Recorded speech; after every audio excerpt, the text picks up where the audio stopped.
Your Shitpost Boys podcast, episode 8. I think it's 8. Almost confident it's 8. If it's not 8, so fucking be it. I'm Kilo, along here with my brother in arms, 9 Deuce, live from the other side of the world. Indeed. All right, let's get straight to the shits. Are you kissing the hookers in the mouth? No. All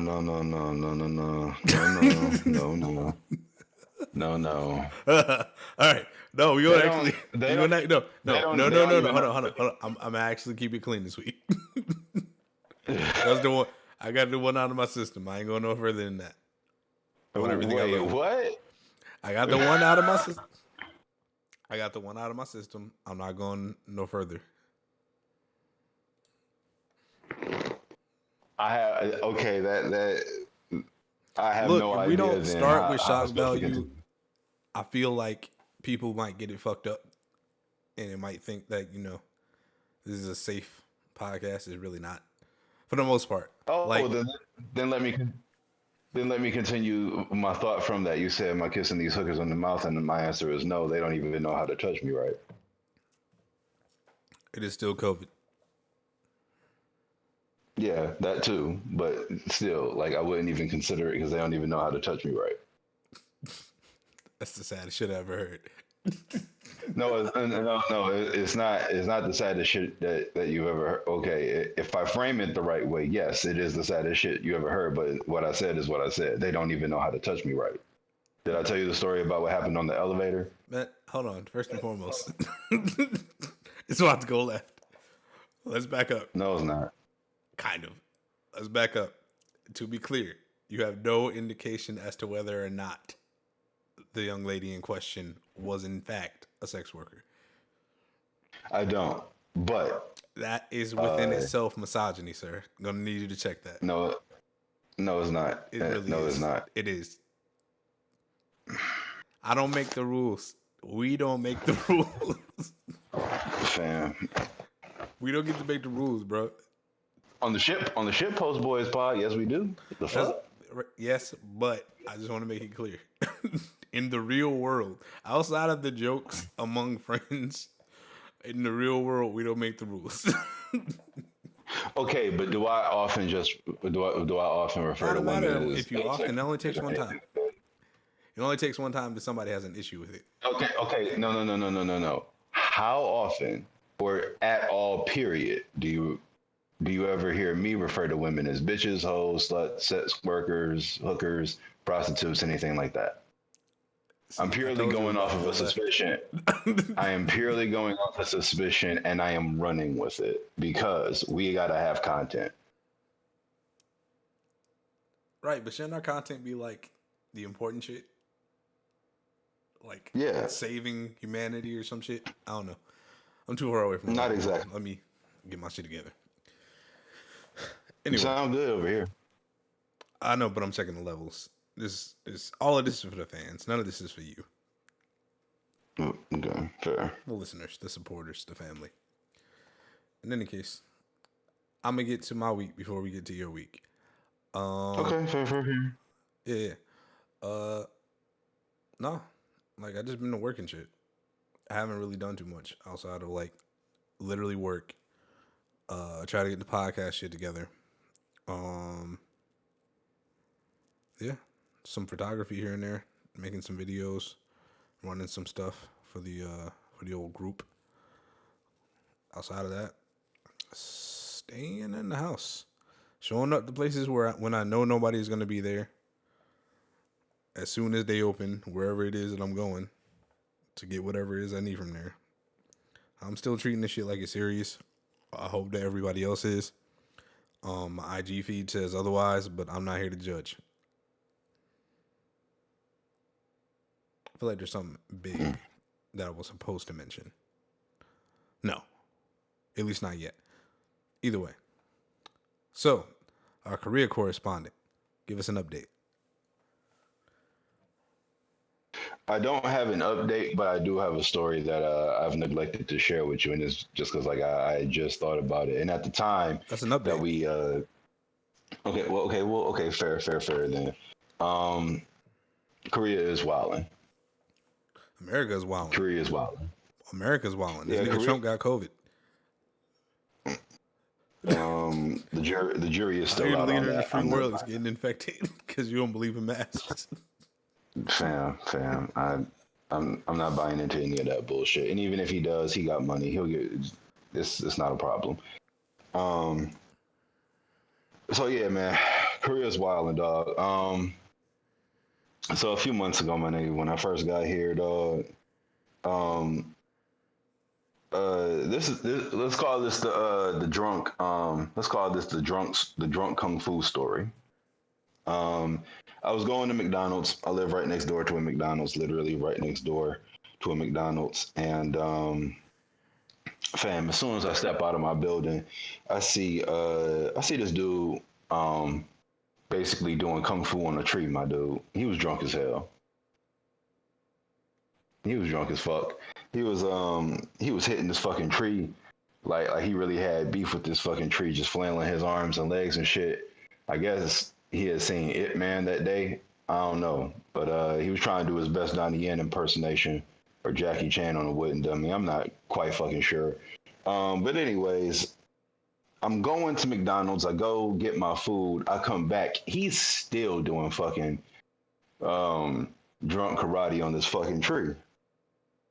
So so right as I'm about to enter the building, a homeless dude walks up, and they start talking. Now I don't know what they're talking about, obviously, but they start having a conversation, and it's getting more and more aggressive. And like in a couple of sentences, sentences it goes left like real fucking fast.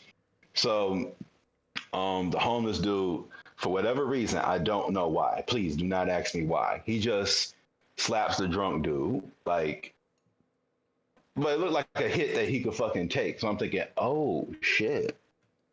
Okay, let's see where this goes. So the drunk dude, he yells something at the homeless guy. Homeless guy slaps him just a little bit harder. And the drunk dude, he gets angrier, but he doesn't like do anything like aggressive towards the guy. All he does at that point is just throws his fucking glass bottle down and smashes it and shit. And I'm like, oh shit. And he yells something else, and the homeless dude just hauls off and whack, just fucking smacks the dog shit out of fam. And he just slowly falls the fuck back. Um, Knocked out fucking cold. Homeless dude walks over, stands over my man, and then he like does a little playful slap to him like one more time. Just I guess like one of those like are you awake slaps and shit like that. And then he just walks the fuck off. Yeah, fam. It yeah yeah. The only part about that story that I'm mad I didn't get is like I didn't get video of it. I hate fucking cameras, so I don't really think about cameras that much.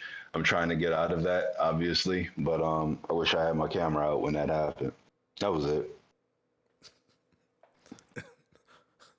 The first thing you think of is World Star. No, no, just that you don't see shit like that. At least I don't see shit like that on a daily World basis. Star. Bruh. That's fucked up. I wasn't expecting it to go that way. I was thinking it was gonna be. I thought it was gonna be some quip like, "Damn, I forgot to even eat." These niggas was just wilding. This nigga said, "No, I forgot to get my camera out." a man hit the pavement. Nah. I never forget to eat, fam. A man hit the pavement in front of you though, and you was just like, "Damn, I ain't getting on video."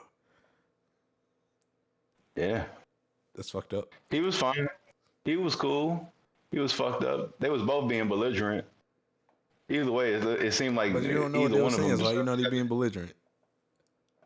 You can hear belligerent tones in people's voices, fam. I ain't got to know like what's being said when I know how it's being said. If you say so, if you want to stand on that one, you stand out there alone. Besides, I also live right next door to a hospital. So a So drunk dude was McDonald's, like, your house, and then the hospital. Is it a no, no, no, hospital no, or a no. clinic? So it's a hospital. So So you it's hear like my sirens all the building. time. No, not really. No, It's more or less it's more or less a walk-in, drive-in hospital. It's a hospital. It's not a clinic. It is a hospital. Um, Sounds like a clinic to me. but yes. Speaking of hospitals and clinics, before we go any further, well wishes to Soup and his family. Um, Obviously I don't have no details on all of that, but um, you know, it's this year was already pretty rough, and it didn't need to get no Yeah. rougher. But either way, Mhm. well wishes to Supa Emcee and his family. Um, Wouldn't wish Right. that on nobody. After my accident, like that shit was traumatizing for a little bit. Um, I'm pretty much past it, but like, you know, even once you're out of recovery, it's still kind of nerve wracking to get behind the wheel again after some shit like that. Other way, back to what you were saying. I just wanted to make sure I got that off before we forgot about it and moved on. Yeah. Well wishes to Super MC and his family. No, but all I was saying is, like my building is right next door to a McDonald's, which is behind, um, or in front of a hospital. Like it's all on the same block. But um, yeah, it's like if you go out the front of my building and you go to the right, there's a McDonald's. If you go out the back of my building and make a left, there's the hospital. It's all on the same block. It's just that, one establishment faces one street and another establishment faces another street. Look at you. I mean, that's convenient for the sake of like, I know Korea is like big on walking. They don't have like huge roads like we do. Mm. So, it, is that your update on Korea? It was some niggas fighting and then it's a hospital. Yeah, fam, that's it. Yo, the worst foreign exchange experience of my life. Please do something. I don't know what you. I Yo, don't know what you expect from man, me, if you don't fam. go rap at a castle, that's what I I'm going expect. to throw. I expect some I want. amazing visual shit. I want to. I want to. I want to throw something at you. I really do. This is like the third podcast in a row where you want to inflict violence upon Yes, me. yes, because you keep saying goofy shit like, "Yo, if you don't Go rap at rap a at a fucking castle? castle, That's goofy. Nigga, that's swag. What are you talking about? it is." But do you really think I can rap at a castle right now, though? No. Yeah, why not? There's okay, and in particular, do you know how badly I would love to say, "Yo, I fucking bust down the stage in fucking Korea. 6 Mile nigga did that shit." Not a Do you stage. know Like, how go shoot a badly I would video, love to nigga. be What are you able to talking say about? that? Go shoot a visual. I'm not Okay, and saying a stage. fam, I will do that too, but I need shit to be. I just need certain shit to be set up right. Shit is not set up right now. Okay. God, I'm in no position all to tell this you. pressure. I'm in no position to tell you better. I'm just saying. I don't see niggas rapping by the ocean or nothing yet. Okay, look, fam, I have high listen. expectations. You better make the most of this shit. Fam. Okay, look, fam. Here's the thing. I don't plan on leaving anytime soon. Yeah, but it's gonna be winter. So, and Ocean gonna freeze. so fuck the ocean. I'm talking shit. The ocean doesn't freeze. Like towards the shore, it gets a little icy and shit. But the ocean is not gonna freeze, nigga. It's salt water. I know that, fam. Then why you letting me get your goat right now? Anyway, I'm not letting you get my go. I'm responding in nine dudes fashion. Just when you say something that I don't agree with, I say Whenever you bring up a point that I don't agree with, I Whenever say you fuck say I'm whatever gonna do that the point opposite, is. what a jerk. Exactly. What a fucking jerk. You got a lot of nerve, fam. Calling me a jerk. I always have a lot You of got a nerve. lot of nerve. I am the nerve of this whole entire operation. Either way, Yeah. let's move on to the next shit. What's next on your list, sir? Oh, hip hop in September and October. Are we gonna Let's start at the discuss top it. or start at the bottom? We can start anywhere. Let's start at the bottom. I feel like it's cliche to start at the top. Okay. First and foremost, I just want like the niggas around people who make a lot of money, who make a lot of noise in the industry to be like, hey yo, it's okay. We ain't gotta release this right now. It's probably a bad time. It's probably not the best tone that you're taking with all of this. I don't think this is gonna do what you think it's gonna do. I think, Oh shit! I know where you're going with this. and I'm not even going. I'm not going to go all the way there with it because it's been said already a million times at this point. But yeah, dog. The more I think about it, the more I take into account like when the world punches you low and you go lower, you can hear that, and that's on your record for kind of forever when you immortalize it this way. And I just want there to be a little bit more forward thinking from obviously talented artists, but nah, man, some some some records aren't worth making in the long term. Yeah. So we're gonna move past that. Yeah. Overall though, we had a nice little run. We got some unexpected things. We got a second J Electronica album out of nowhere. I know that you got Rock Nation beef, or do you still have Rock Nation beef? Whatever. They just put out a Rhapsody single. They just put out a Rhapsody single. You still got Rock Nation beef or not? Hush. So I'm I just was looking for. I'm asking a I was question. Do looking you for. still have beef with Rock Nation now that they put out the Rhapsody single? My Rock Nation grievances apparently are contingent upon if they put out Rhapsody music or not. Yeah, I feel like when Rhapsody released something, that's like your one moment where you're just like, all right, everything's cool. But like outside of that, it's just like you got beef with every J under the sun. I got to be with every J under the You got beef with every J under the sun who not named Jay Prince. And if you got beef with Jay Prince, this podcast is over because I'm not involved. I got no beef with nobody. Jeez, what is wrong with you? Why do you place this stuff on me? I don't get it. I didn't place nothing on you. You was the one who was dissing all the J's. I did not diss the J's.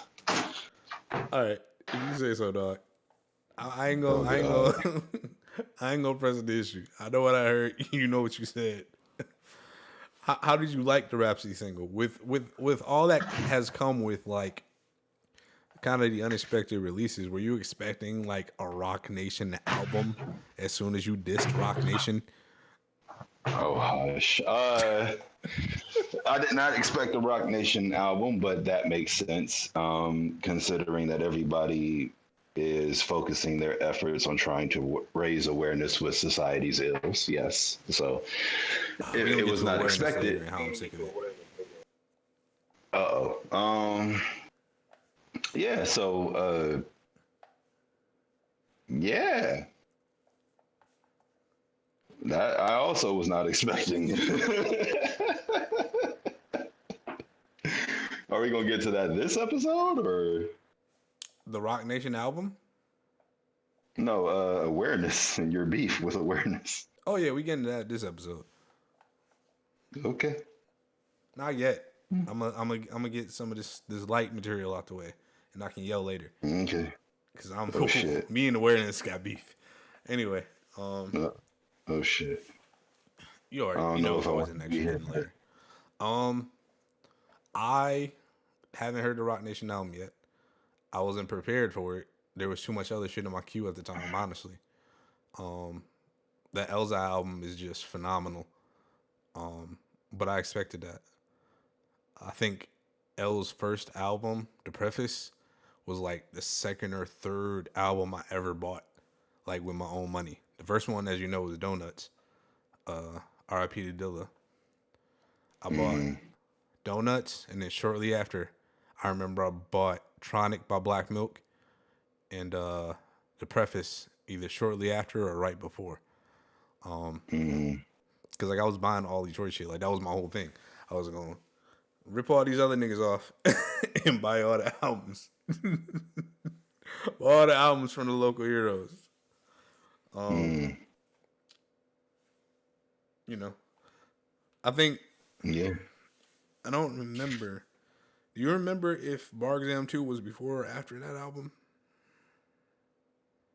Before or after the preface? Yeah. I want to say Bar Exam 2 was before the preface.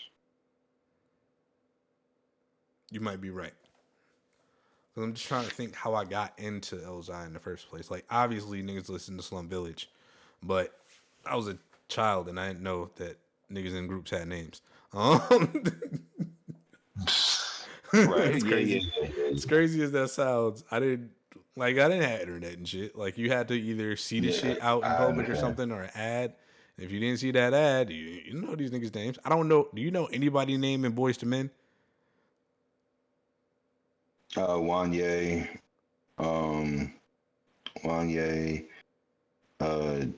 shit. I actually did know. I did know 3 out of the 4 members' names. Nobody in Boys to Men actual name. I think Wanye's name just sticks out just because like it's a unique fucking name. It's like Wayne, but for whatever reason, it's said fancy. We getting off topic. Normally that type of shit. I don't remember how I got. We getting off topic. Point is, I don't remember how I got into Elzai in particular. It might have been that I saw Royce was on the album and I was already like on the Royce bandwagon after Bar Exam 2, because that was like the first full Royce project I was able to hear. Like I had heard Boom, like a couple other, like Bad Meets Evil, of course, but like I heard Bar Exam and was like, oh, this nigga is nicer than everybody. And I got clowned for it because niggas didn't want to listen to it, because at the time, as everybody knows, that was before Royce had like the impeccable reputation he has now, which is testament to, you know, don't shit on niggas because you don't know better. I feel like that's the biggest lesson of Royce's whole career. Outside of like sobriety and wanting to be better is important, but also like don't shit on niggas because you don't know better, and then 10 years later you dying to have this nigga acknowledge you, which I see a lot, but I'm not gonna talk about it. I remember that shit vividly. So yeah, that was album was fire. Yes. Great follow up to Lead Poison. Yes. 7 times down, 8 times up. That shit is amazing. If y'all really, really enjoy like just top tier, upper echelon, like it's not debatable. Elzai, Sky Zoo, Royce, Lupe are probably, as far as like being able to craft albums while rapping at a high ass caliber. I gotta throw Eminem. I want to throw Eminem in there, but I feel like Eminem is at that status where it's not even important to mention him anymore. I feel like to some degree it is, because he came out with an amazing album this year, and I want to know how many people will actually acknowledge that he made an amazing album this year. They're not gonna do it on the internet. It's way more social capital, and we're gonna talk about social capital and social credit later on too. There's way more social capital and social credit in discrediting or shitting on Eminem than it is on giving him props. Which as a sidebar, I'm very happy about the whole Royce going around crushing all the beefs with fucking Lord Jamar and Nick Cannon and shit. Right. And almost starting some shit with Bizarre. Which I don't understand. I don't understand it. but it's not my fucking business. So I'm gonna shut the fuck up about it. Sure. Fuck, where was I? Damn, right. I need to stay focused. Fucking Elzai's album. Foolish is wilding on this fucking album. Yes, he is. Yes, he is. Shout out to Foolish. Foolish is shout out to fucking the fucking wilding the legend. whole way through, and I love every second of it. It's such a great counterpoint to like how deep and dense lyrically this album is. And then Lupe just out of Foolish just out of nowhere is just like, I'm gonna fuck my mail lady to this album. I'm like, nigga, what?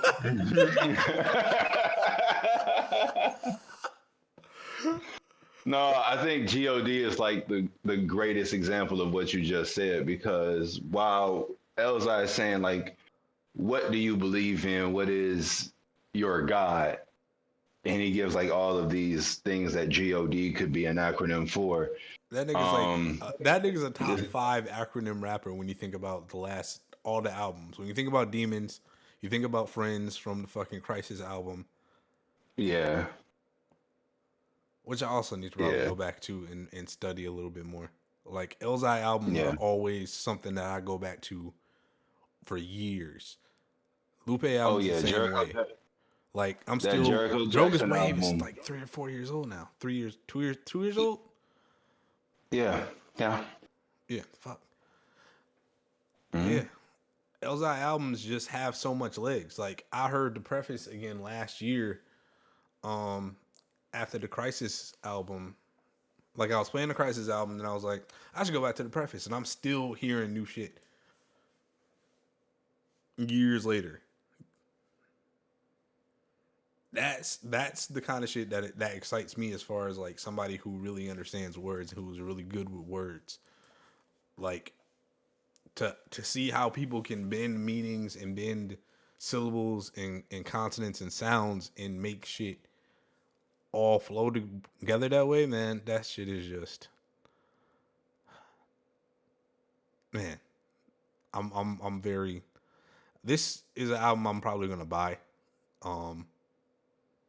I usually buy the albums that keep my attention that hard. The last album I bought, it's probably the complete opposite. Was the fucking St. John album. Dog, I rocked that album top to bottom all fucking last year, and just buckled and bought it. Cause like, dog, if I'm getting that many spins off your shit, if I'm playing your shit top to bottom twice, 3 times a week, yeah, you gotta purchase. That's the least I can do. That Jericho Jackson album is one of my favorite albums of 2018. But yes, 7 times down, 8 times up is fucking great. Like I said, this nigga Foolish on God was like, yeah, God. I'm glad we're talking about God. I remember back when all you needed was some God, good old dick. Yeah, God ain't shit like a woman with a good old deep throat. I'm like, Dog, it's those small things that people incorporate into projects that you least expect that keep me coming back to it. As far as like, we don't get too many skits no more. Like niggas aren't funny. They're not witty. Right. In general. Like, they'll be creative sometimes, or they'll have their own personality come out in the songs. But like classic skits, classic moments that we get to quote just for fun outside the raps, we don't really get that too often. And I'm that's a big thing for me, because like comedy and rap is just 2 things I live and fucking breathe. Which is odd, because I don't do really either of them when you think about it. I ain't rapping so long. Don't worry, we have a fix for that coming. We have a fix for that. I know you niggas are gonna make me rap. I gotta rap on No. Go ahead. Well, I mean, yeah, we are gonna make that happen, but you know, we have a sketch idea, like in the tuck. It's old, but it's still funny. It's still relevant. Oh yeah, we still gotta. We can still do that. That's gonna be timeless, at least for the next decade. And we can keep adding shit to it because shit just keeps getting wilder and wilder out here. This is like, Yeah. it's like we're living in a living, breathing Onion article. Like, we're Yeah, living man. in a Daily Show sketch at this point. We're living in Yeah. fucking South Park. Yeah. Oh, shit. We got to talk about. I'm not even sure. Can you get South Park over there? Yeah. We'll talk about that later. What's another album that came out? Well, let's stick with Detroit and talk about Detroit too. Detroit 2. I had mixed feelings about Detroit 2. I had mixed feelings loved about it. Detroit 2, not because of anything Detroit 2 related, but the amount of like disingenuous kind of just Oh, you talking about like people showing love to Sean and shit? Like long after people I established that he's fucking dope, and now it seems like he's getting the flowers that he long deserved and shit. I'm not sure he's still getting his flowers though. Also, you got to turn That's that true. down a little bit because I'm echoing. I'll turn that. All right, cool. Is it better? I think so. Yeah. Okay, cool. Anyway, All right, cool. yeah, like every time Sean comes out with an album, people are like, "Oh, this is really, really, really good. Glad Big Sean's putting on for the city." Yada yada yada yada yada. A couple weeks pass, then all the people who had something bad to say about it come out the woodwork, and I don't like that shit, honestly. Mm. And I feel like that's kind of the issue with like Detroit music, period. Like when artists come out with something and like everybody is on it, everybody's really really rocking with it. All the people that are going to talk bad about it wait until like people have really enjoyed it. Obviously, the very next week is going to be new music out, so it's not necessarily stuff doesn't necessarily have the same staying power anymore. But within that, I hate that regiment of weirdos that come out afterwards just to like shit in everybody's cereal for some reason. Well, they don't want to ever see us win this shit. That's why it's important. That's why it's really important for us to like really develop the community of artists and the artistry in Detroit, and just continue to support one another, and just be the backbone for ourselves. It really is Detroit versus everybody. That's not just an expression. It really should be the mentality, because again, they really don't give a fuck about seeing us win. If there's a chance to shit, I don't think that they respect what it takes to make it out of here. A lot of times, no, they don't, and they that's should. the biggest thing. Like we don't have. There's no place for niggas to go to like, oh, you've reached the level of national artists. Like you gotta go someplace else and be validated and be stamped someplace else before the radio is gonna fuck with you. Let alone before the radio is gonna post you on fucking IG, which is free. I feel like that's like what I feel like most Soundproof posts more local artists than radio do. Oh, Soundproof shows more love than 90% of, life in general, but still. I know, but that's why is that a thing? You have all these methods, like even if you can't give everybody radio time. Y'all posting about fucking Cardi's divorce and shit. Why? Every outlet on earth is already posting shit about that. We reached the point where like all the local shit isn't really local. Only time y'all local is when a nigga gets killed, and that's fucked up. What about when he's living? What about when he's living and trying to pay his bills? What about when he's living, trying to pay his bills, and he's actually making noise, but you really don't want to fuck with him until he's viral? Because, nigga, we're not gonna talk about that. No reason. We're not gonna talk about that. Here's the thing: it's no reason no more. I completely understand that everybody can't be played on the radio. You can't play every single artist on radio. It's not even necessarily quality to the point that you can play it on the radio without people being like, turn this ugly shit off. Like just from a mix standpoint. Not everybody's shit is all the way there with that. But we reached a point in parody where like the majority of shit is radio ready out the studio before it even goes to a mastering section now. Just because the technology is so advanced. Shout out to all the fucking engineers. All the engineers know what they're doing so much that it don't even matter that much. I mean, you seen what we did with fucking shit KL3, what we did with fucking Blades.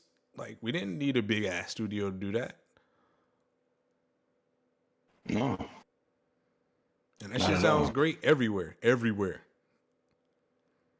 So within that, like the excuses were already close to nothing at this point with that, but even more so now that you don't have to play niggas on the radio. You could change somebody's life just by posting their shit up.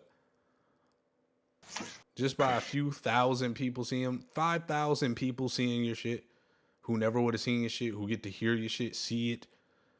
If it's quality, and then go and find a whole treasure trove of more. Y'all can do that 24/7 now. And it's not going to take up no bandwidth. It's not going to take up no spots from nobody else. There's so many artists. There's so many diverse artists. There's so much music, period, that's made here that doesn't in any way, shape, or form get media, get pitched in media properly. I don't know. I know they don't need us. Like, don't get it fucked up. I understand the business side, and they don't need us. But more than ever, we don't need them. And people are always going to need the art. They're not going to always need the radio, though. Especially with podcasts and shit going nuclear in the last 2.5, 3 years. I just want these niggas to pay attention. I don't think that they'll survive in a podcast environment. They're usually not that witty. They usually sound like everybody else. They limited in their ability. Like, they don't have the range. Like, we'll go from some dumb shit on here, but we'll go and have intelligent conversations within minutes of that happening. I don't think they got the range to do that. I don't think they got the range to keep up with the output that it would take and the level of quality that it would take. They get away with coasting on the fact that people are listening because they want to win some free shit or they want to possibly talk to whoever it is they get up there, et cetera, et cetera. But there's only so many guests you can bring on. Right? Understood. Like, we haven't had no guests on this motherfucker yet. And I think all our shit is pretty damn entertaining despite that. I'm off topic. There's something to be said about that. Yeah, no, I'm off topic, but the point is, get that ran off. Okay. Detroit 2. Okay, but Friday Night Cypher. No, but hold up. Who had the best verse? Go ahead and fuck everything up. Who had the best verse? Fam, let's back up just a second. I just want to. Okay, I'll immediately return to that. But to answer your question earlier, you know why shit is fucked up. I subtly made a reference to it. We're not gonna talk about it here, at least not today.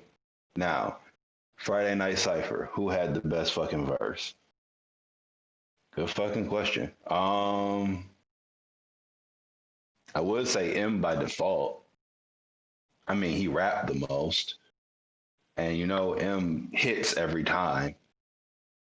But I mean, I don't know, that sounds obvious. But then again, if you put Eminem on something, you kind of have to give M room to just fucking be M at this point. Because as you stated, he's that damn cemented.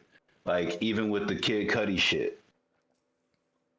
Which might turn into an EP, which would actually, I wouldn't be mad at that. That would be dope.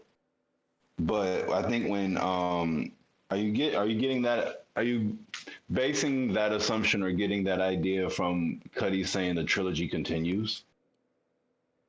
No, like the nigga said, they got more songs. If you ask me, I think that he said that line, if there's any credence to be given to that line, I think he's saying Man on the Moon 3 is coming.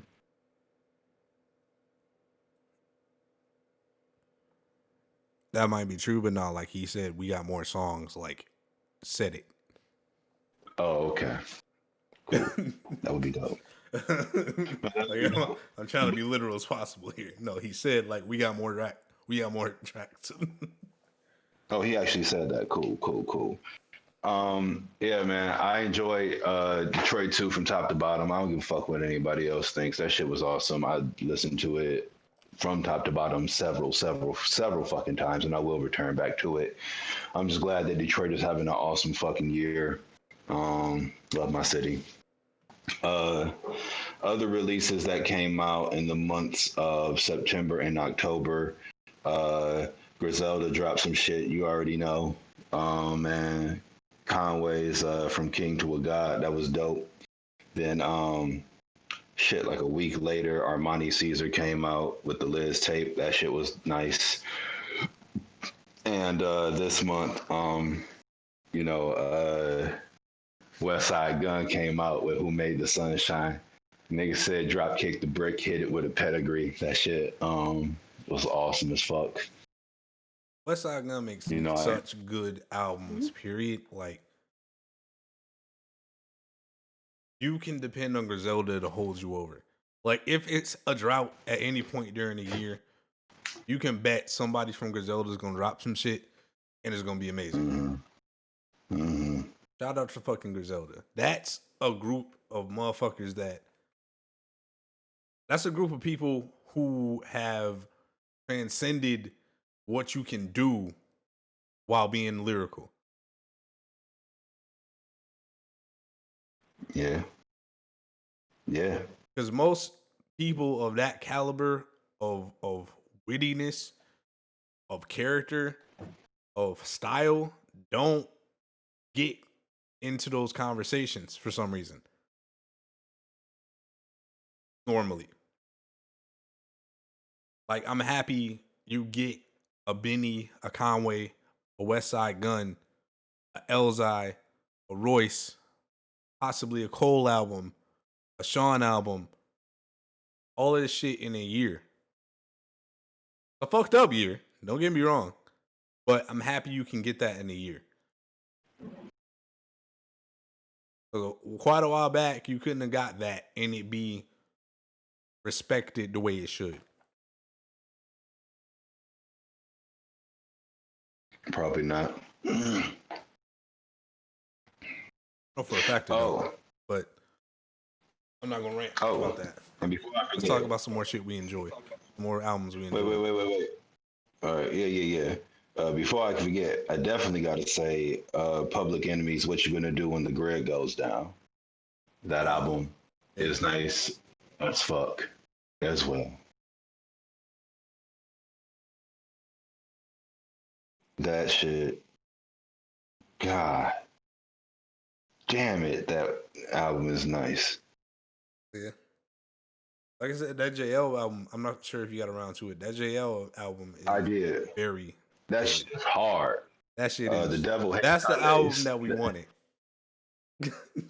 Yes. That's definitely the album that we expected from JL. That shit is, yeah. That's a nice. That's the best going from a debut into a sophomore album that I've seen in a long ass time, as far as improvement.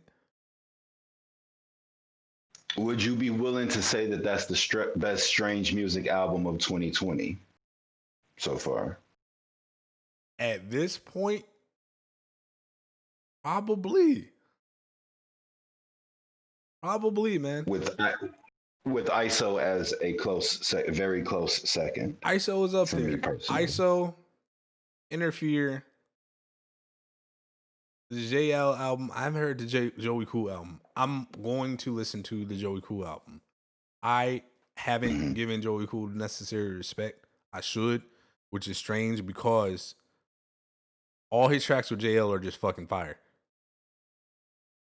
Like, every time I see both of those niggas on a song, I know that song is gonna be crazy. They haven't, everything I've heard from both of them has not missed yet. So I really need to give Joey Cool the proper respect and listen to his album with the proper respect and an open mind. That's not to say I haven't, but he's just always released albums at like really inopportune times where it's like, oh, it's 6 other albums out. Oh, it's 2 surprise albums out the next week. Oh, some other shit dropped. Oh, Run the Jewels is dropping. Like, and Yeah, it's just man. I haven't given it the time, and I really Okay. think I need to. On that note, I'm just now noticing that MC8 put out an album called Lessons, and I had no idea. So I need to go back and give that a listen. I heard But a track off there, and I was like, "Is this new MC8?" was it dope? It was correct. Yes, that's why I was like, "Wait a minute, I don't think I've heard that." I'm like, "Where did this come from?" I don't be knowing. Like some of the OGs drop shit, and like they obviously in these particular cases they don't have a major label they're attached to, so they're attached to like usually E1 or they had their own label or et cetera, and you know the algorithm kind of washes them out, which isn't fucking fair in my opinion. Not at all. We need like all the tastemakers, all the people who make these playlists to like really dig deep, and we need to be able to find an MC8 album without having to go through Yeah. 6,000 other albums before we get there, and we find out it Right. exists. Right. I heard it because Oh, it was also, in my related like, oh, you listen to shit like this. Here's some more. Like, uh, well, and I there was you like, go. is this There you new? go. Wait a minute.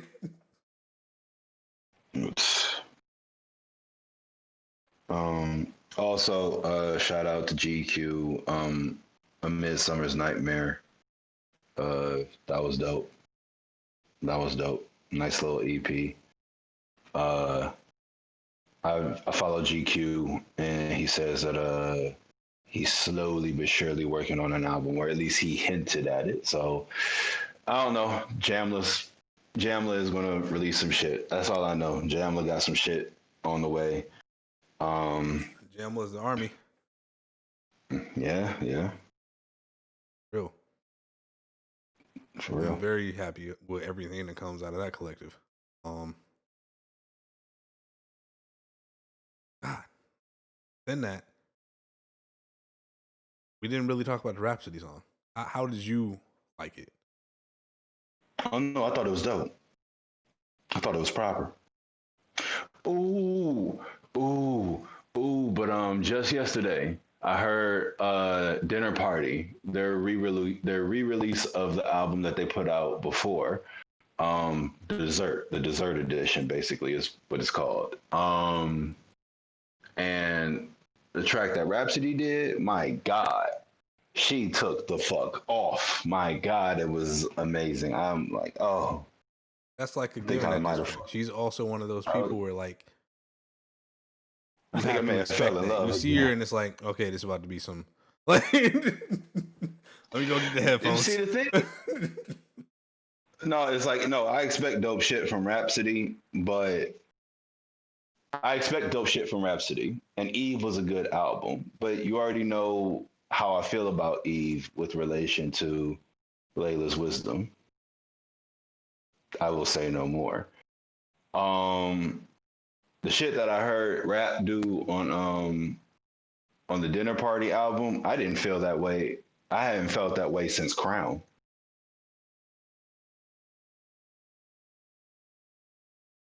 That's high praise from you. Is it? I feel like it is. What is high? No, I'm saying what is I high mean, but praise from me? let's keep it a buck. Like you're a Rhapsody stan, so like if we gonna be all the way honest, anything she dropped. So you heard the new Rhapsody? It's not even out yet, No, John. I Yeah, but I love heard the that shit rap. in my dreams. It was amazing.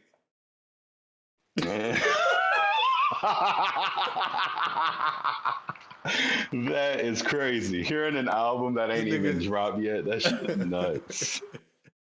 Oh wait, hold up. Speaking of dreams, You know what? We'll say that for later. We'll say that for later. I had some nutty shit happen in a dream recently.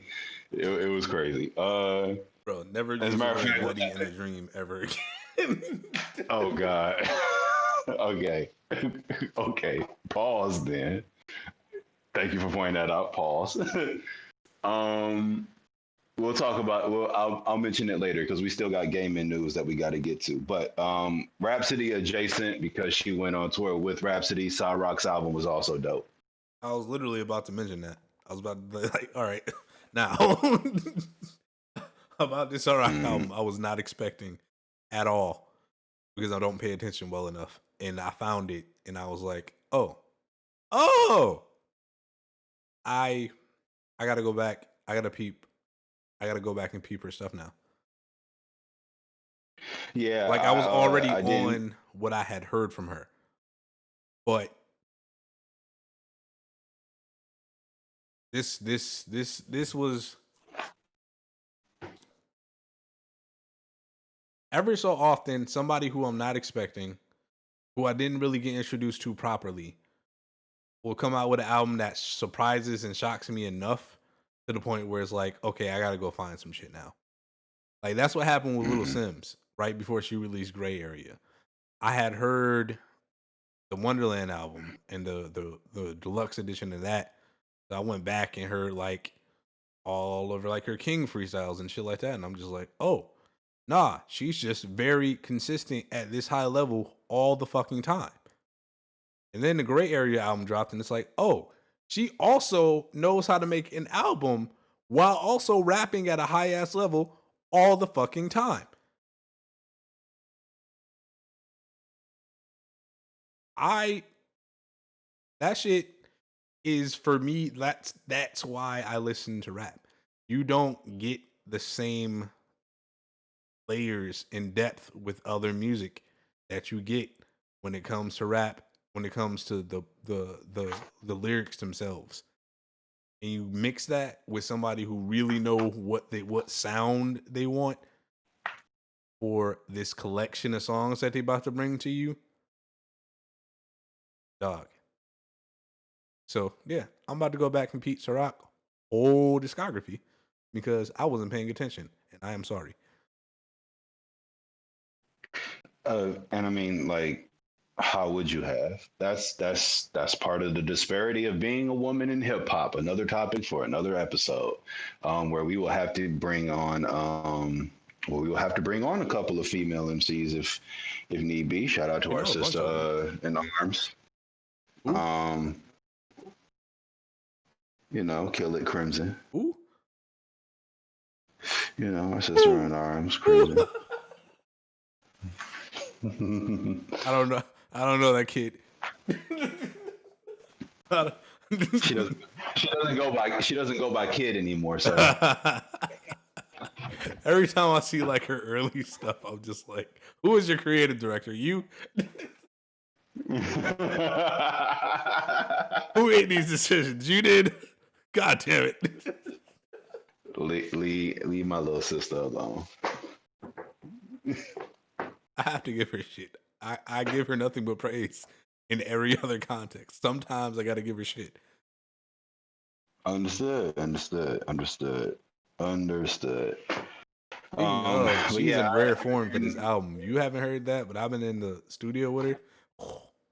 Oh, nigga. Nigga. I understand now. I understand.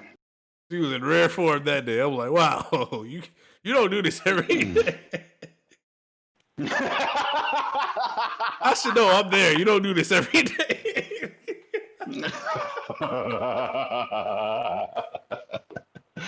Oh, that's nuts, man. It's some records she got on there that's gonna be yeah, man. Yeah, yeah, yeah. Um, yeah. I wanted to go back and listen to Saw Rock when she went on tour with Rhapsody, but I missed both of the fucking tours that Rhapsody was on, and my soul was crushed. 2019, 2020. Ain't that fatal to a Rhapsody stand? How's you still breathing? Yeah, I know. Well, I would say that I would say that it's the nine deuce that keeps me alive. Nigga, And nine deuces forever. you know what? I'm gonna just let you have it. I'm not even about to kill you already. Let you have that You one. can't. You can't. Fuck, let me have it. I can mute your microphone. You'll be dead to the audience. Whatever. Whatever. Whatever. You don't want to do. You don't really want to do this alone. You don't. I You think could, if I did it but you alone, don't I think want if I to. did it alone, nobody would listen. I think if it was just me laughing to myself maniacally, I think they're just gonna put me in a home.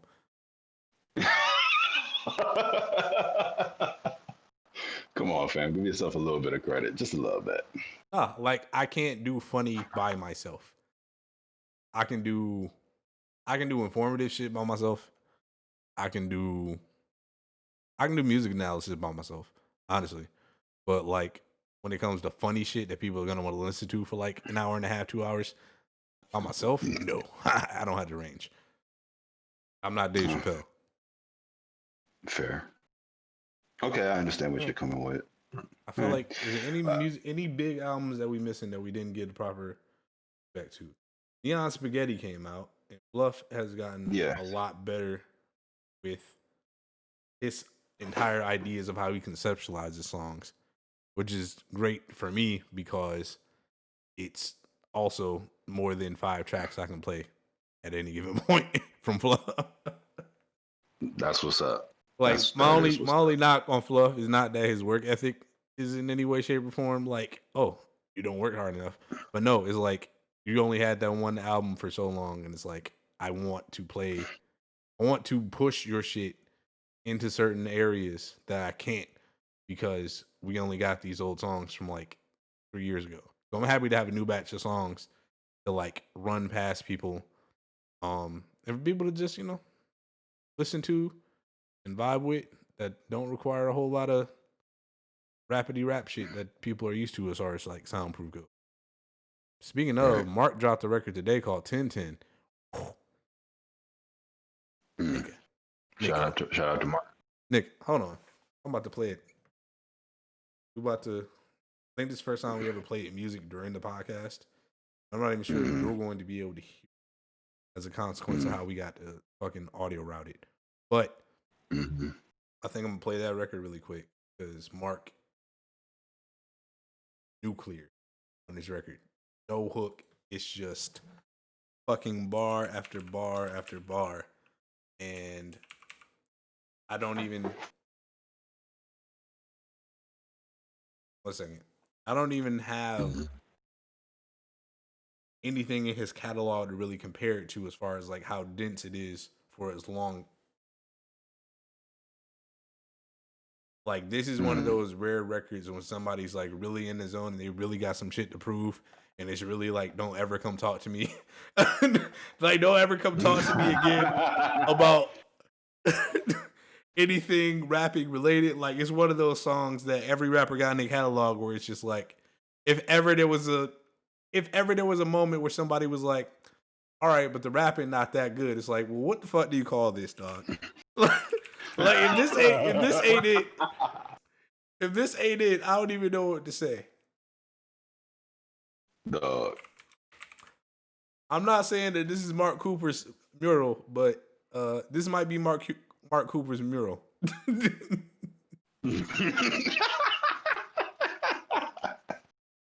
Like bro really went to a different level with it, and I'm just absolutely. I was floored. I listened to it 8 times in a row. I listened to it 8 times in a row, dog.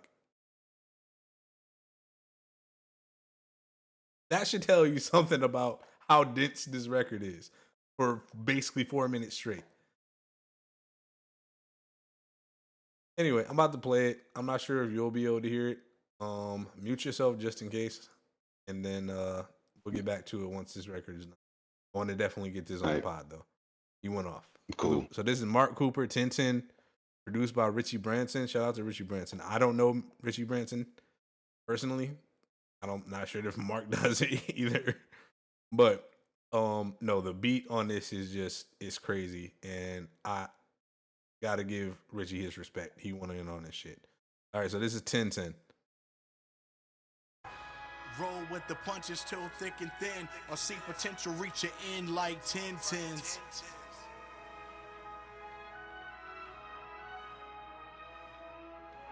Now sit back and listen closely. Audition without Adobe. Force with the shadows like Obi-Wan Kenobi, right? Pull out the Shogi, the Nara over Shinobi. Where brain power is stronger than Jean Grey can realize. Your screen time get minimized. I apologize. I'm sorry, paralyzed. If you paraphrase, well, paralyzed. You decide to wing it with your paralyzed. You can't fly with the flock, you getting ostracized too. But that's nerdcore in a sense, right? Mainstream balling while you chilling on the bench, right? Hopping in the lane, think it's gonna be a sense, right? Drop 2 tracks to get 6 likes. Good night. A button master with cold sweats, approaching vets, getting triggered cause he couldn't master all the move sets. We frame data threats on site. We will connect with jungle-like symptoms. Have you reaching for your mucinex?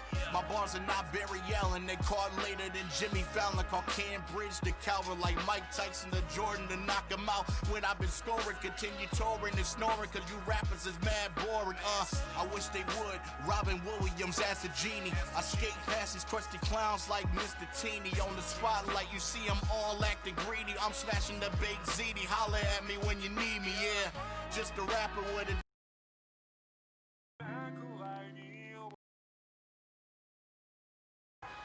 roll with the punches too. Do you want to redo this whole segment over? I don't want to redo this whole segment over. I fucked the transition up. It's all good. Like people heard that shit. I fucked the transition up. I was trying to hit pause. I accidentally hit the next track by accident. It's all good though. Either way, that was 10-10 by Mark Cooper, produced by Richie Branson.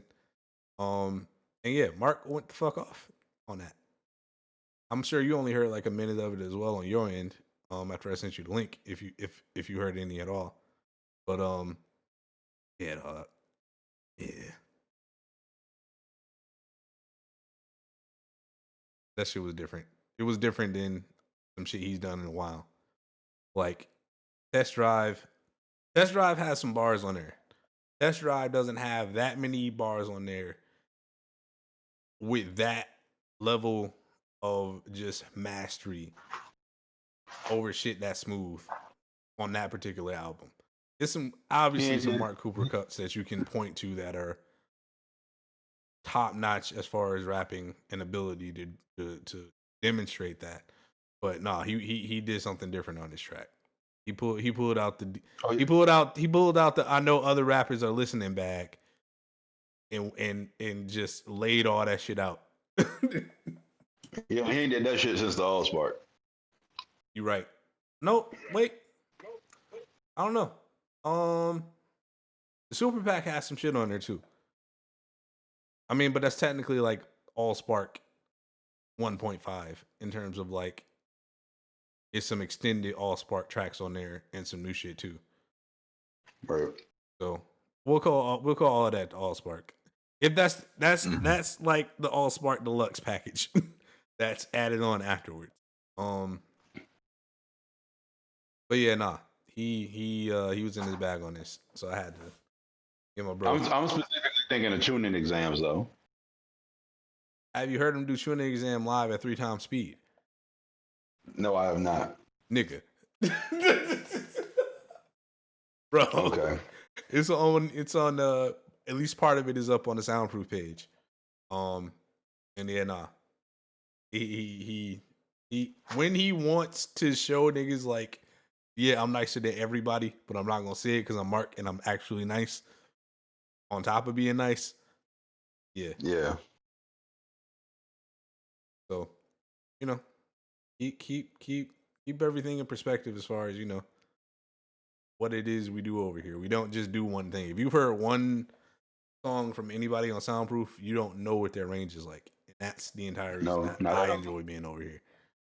Like, nope, not at all. Exactly. I can recognize talent and these niggas got it. I just want them to continue to go on the path that they're on right now, where I get to make them look really cool and people actually start to pay attention to what we got going on.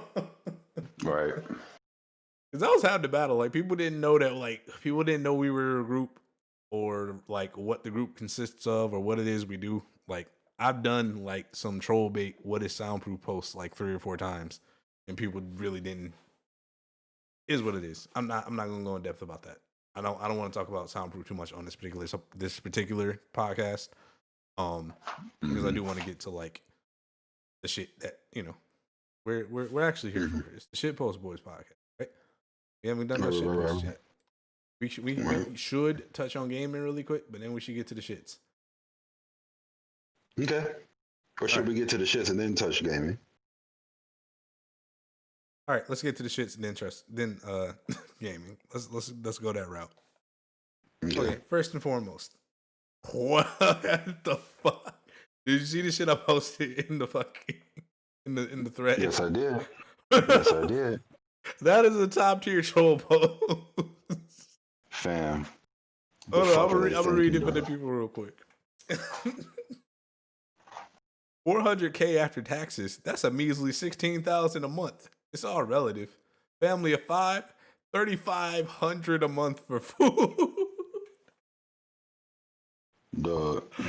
4,500 a month for mortgage. 2,000 for property taxes, homeowners association fee.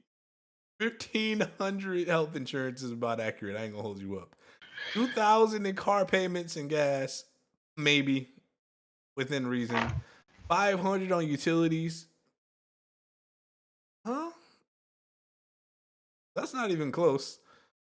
1,000 wife spending miscellaneous.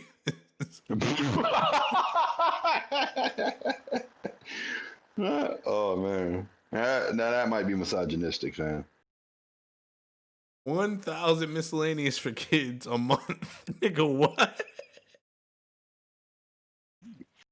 Y'all don't get the fuck out of here. Fam. And that's 15,000 right there. That leaves you with 1.6 thousand a month. Bro. That's top tier trolling. If you don't get the fuck out of here, 3,500 a month for food, nigga. Where are you shopping? What are you eating? No. I don't know. I don't know, but I want to eat what that nigga's eating. Just not pay that bill. Amazing, 3,500 a month. I mean, oh, I hit the microphone. Oh, anybody that eardrums just burst from that, I apologize.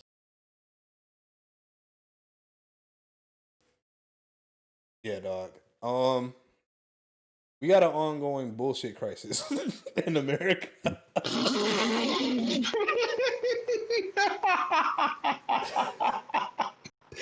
We got an ongoing bullshit crisis in America. And I don't even know what to say. I don't even know what to say at this point. Like, it's so much shit that should have been subsidized and or like given to what I'm looking for. So much shit that should have been subsidized or already taken to the point where, okay, we gonna have universal health care, somewhat of a basic income of some sort for people.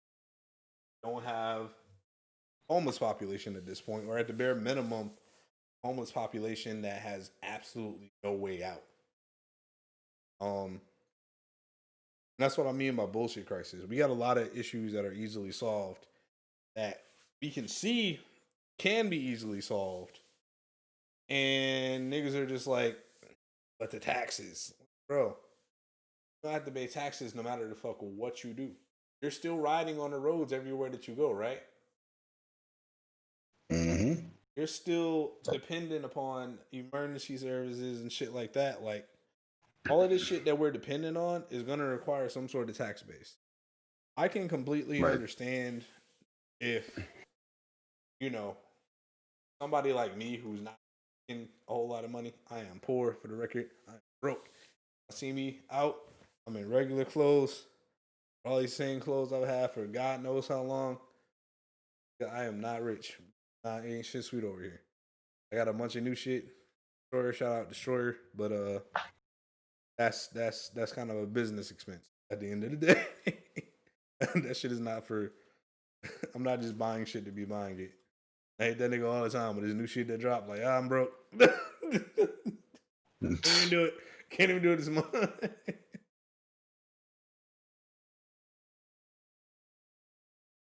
But yeah, back to what I was saying. We have an ongoing bullshit crisis in America where it's just like everything that ails us has either a simple solution that we completely fucking ignoring, or like this troll post kind of demonstrates, where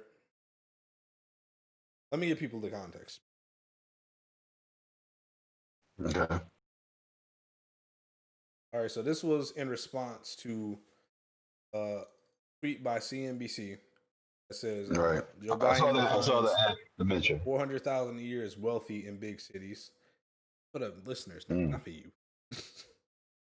It only makes you upper middle class. Dog. 400,000 a year.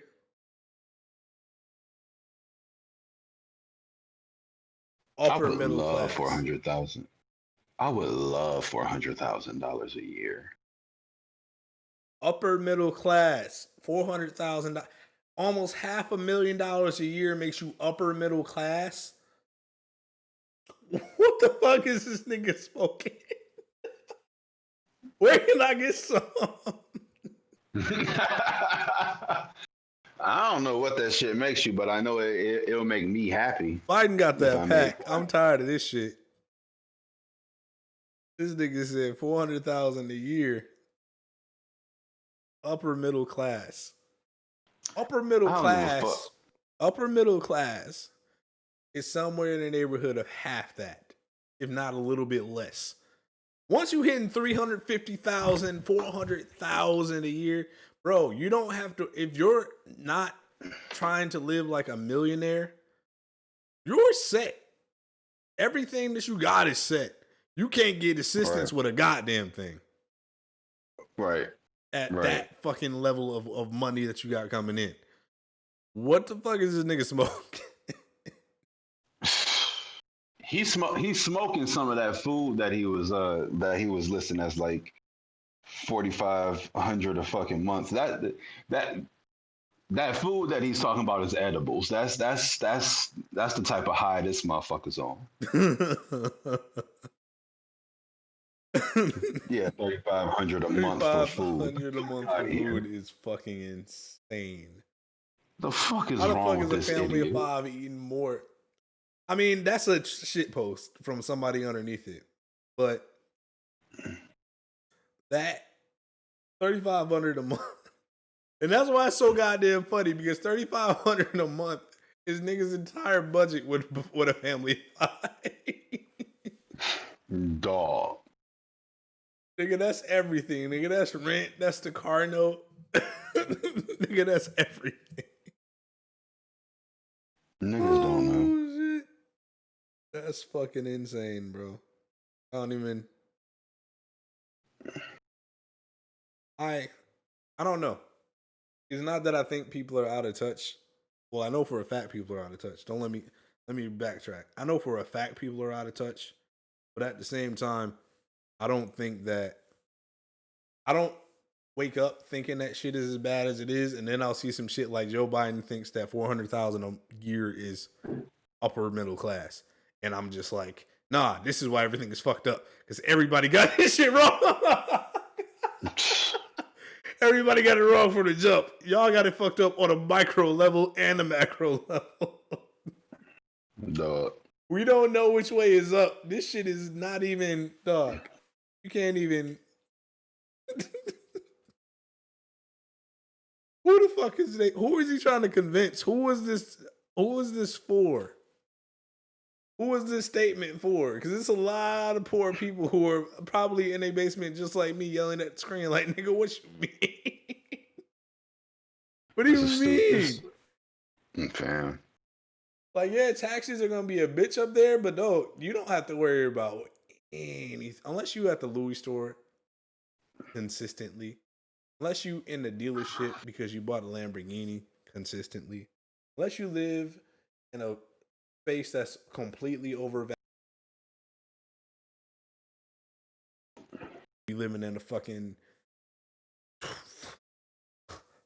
somewhere where you spending $4,500 a month on fucking anything on top of whatever the fuck property taxes and homeowner association fees and shit are. Like, I don't know, man. I'm moving on. Next order of bullshit. What's going on with your president, dog? Help me understand where his strategy is. This nigga gets COVID, right? Has to use oxygen and shit, right? And then takes it upon himself to ensure that there is no, what's the word I'm looking for? He takes it upon himself to make sure that there is no. Yeah. No, go ahead and say what you were about to say. Okay. You said it's important to know what everybody is doing. Yeah. And I understand that. I completely understand that. I do. You're right. You're right. I was hesitant to say that, but the reason I was hesitant to say that is because I feel like we live in a world where everybody is just dying to do anything for fucking attention, and I refuse to give people the fucking attention that they so crave for whatever fucking reason. And so that's what I call myself doing with the internet. Like, I fucking hate the internet, if I'm being completely honest. I only use the internet to look for funny shit, to look for music. You don't check what Trump is doing in any capacity whatsoever, though. No, because again, to me, he's an attention whore. He's an attention whore. And I refuse to give an attention whore attention. Go ahead. My bad.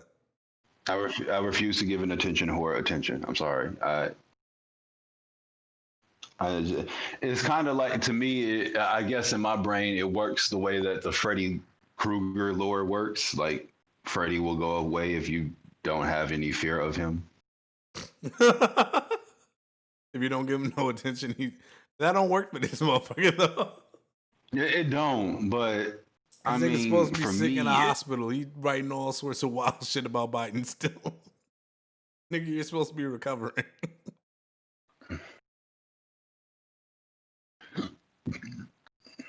Disgusting. Mute yourself next time. Oh, my bad. Oh, I didn't. Oh, well, never mind. I guess. Either way, I'm getting off Trump. There's not much to say. The nigga's supposed to be in the hospital. He's supposed to be recovering, but he's still on that fucking internet wilding, and I wish this nigga the best. Yeah, whatever. Is there any other nutty shit happening, like, in terms of all that stuff? Things related to that. I don't want to go in depth about it. I mean, it's an election year. It's, of course, fucking insane. Yeah. There was some sort of fucking plot to kidnap our governor. Or something. Like, nutball. It's been nutball shit all fucking month. All year. All year it's just been nutball shit. And I'm tired of it. Every fucking week I wake up, it's some new stupid shit happening.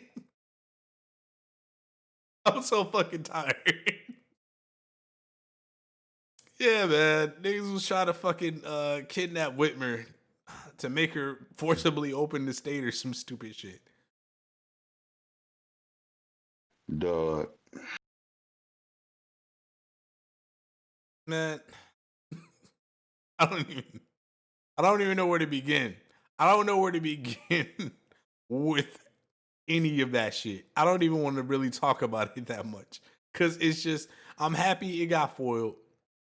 But to think that's how you're gonna solve this, that's how you're gonna defeat COVID. I thought I was kidnapped the governor of Michigan. Nigga, what?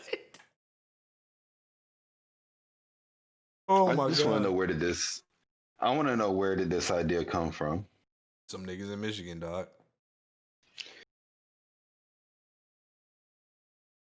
Some niggas in Michigan. Correction. Let me be clear because I need to be clear here. It was not black people. Because we don't think they do stupid shit like that.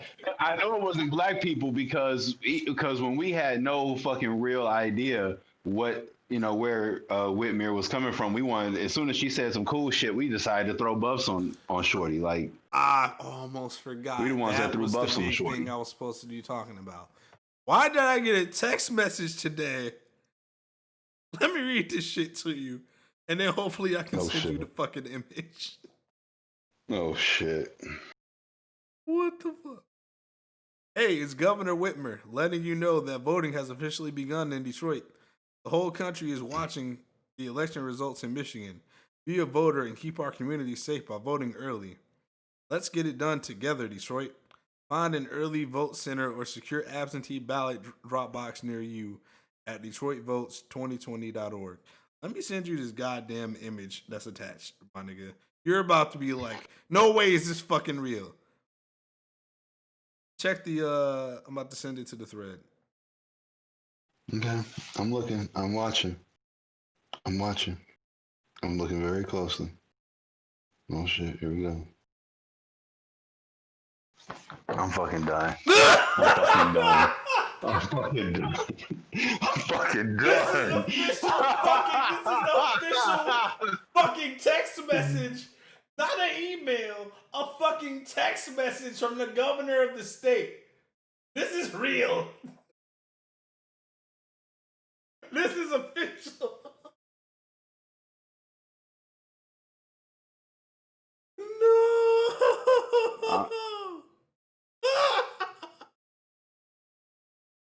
I fucking hate niggas, dog. Niggas are gonna meme this shit to death. To death.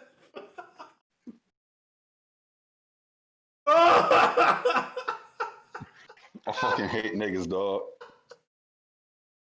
We did this to our fucking selves. Oh, man. We really did. We really did this shit to our fucking selves. Gonna. Here's the thing: when all that shit was popping off, I knew it was gonna go left regardless. I was right.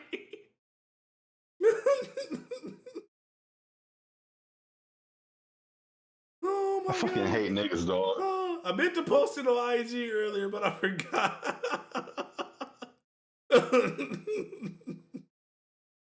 Oh man. Man, y'all gotta stop calling her Big Gretch. Y'all gotta stop posting photos of her in these buffs. Please. Please. Y'all have to, it has to, it's gone too far. We can't control it anymore. Oh my God. I don't, you know what? I don't blame her. I don't. I blame niggas. I blame niggas. Jesus Christ. The fuck is wrong with us? And I can't even say fuck is wrong with us because I don't endorse any of this shit. Do you feel dirty all of a sudden? I don't. I love my city. I love what my city does, but then there's some shit I just don't agree with. I don't agree with none of this shit at all. I don't like that they did this shit at all. I don't fuck with it whatsoever. This was not it. If ever there was something that wasn't it, this is not it. Oh shit. Chief came down from the mountaintop with stone tablets. And the only thing on the tablets was the governor with buffs on. Yo, this ain't it. Nigga. They've been lying on me for years, but this is finally the one. Dog. I'm done. I'm sick of it. I'm sick of it. Every time some shit like this happens, I have to ask, who the fuck is this for? Why are you trying to get niggas who don't know no better to vote through these fucked up methods?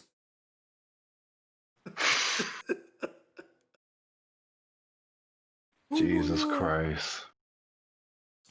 And the fucked up part is she's going to win in these particular. I mean, obviously this isn't for her anyway. Let me shut the fuck up and get my record straight. She and the like policies are going to win in the spaces where this sort of shit works anyway. Right? Right.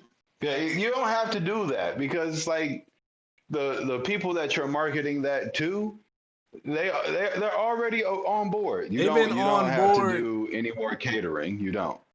They've been on board since the song dropped. It wasn't going nowhere. That's not who we need you to get. We need you to get all the family members and the niggas that was trying to kidnap you on board. Which I shouldn't be laughing at, but like that's the sad part about all of this shit. Us, we don't fucking count. She needs to be able to reach all the niggas out in the furthest reaches of where any humans live in this state and be getting them on board. We already on board. Michigan. We was on board before Big Gretch dropped. We're not going nowhere. You don't have to try to motivate us. We already feel like the stakes are pretty fucking high. I don't know. I can't say with absolute certainty that they're going to be a record turnout, et cetera, et cetera, et cetera. But I know for a fact that niggas was not going to vote for Trump after all of the shit that we've experienced. This nigga got the virus that he fucking let infect the country for weeks on end himself. If that don't say this motherfucker shouldn't be leading us, I don't even know what to tell people at this point. Like, never mind the misogyny, never mind the homophobia, never mind even the racism. This stupid motherfucker let people die and then got the virus that was killing them. I don't think anything that fucking stupid has happened in my lifetime as far as like presidents or leaders, period. Like mayors, aldermans, none of that shit. This shit is crazy, man. We really live in a weird ass era. We're really living in a weird ass era where there's just so much shit that we can't have imagined would happen that has happened. Fam, it's at this point that I think about the first Men in Black movie. Do you remember the first Men in Black movie? Of course. So after Will Smith's character, Jay, after he finds out that aliens are fucking real, Kay takes him to a park and says, okay, listen, kid, there's millions of fucking extraterrestrials walking the earth at any given moment. Like, you never know who you're walking with. They could be an alien from a different planet, so on and so forth. Jay asked the question, why not tell people? People are smart, they can handle it. Kay's response is, a person is smart. People are dumb, panicky, and dangerous. Yeah. People are dumb, panicky, and dangerous.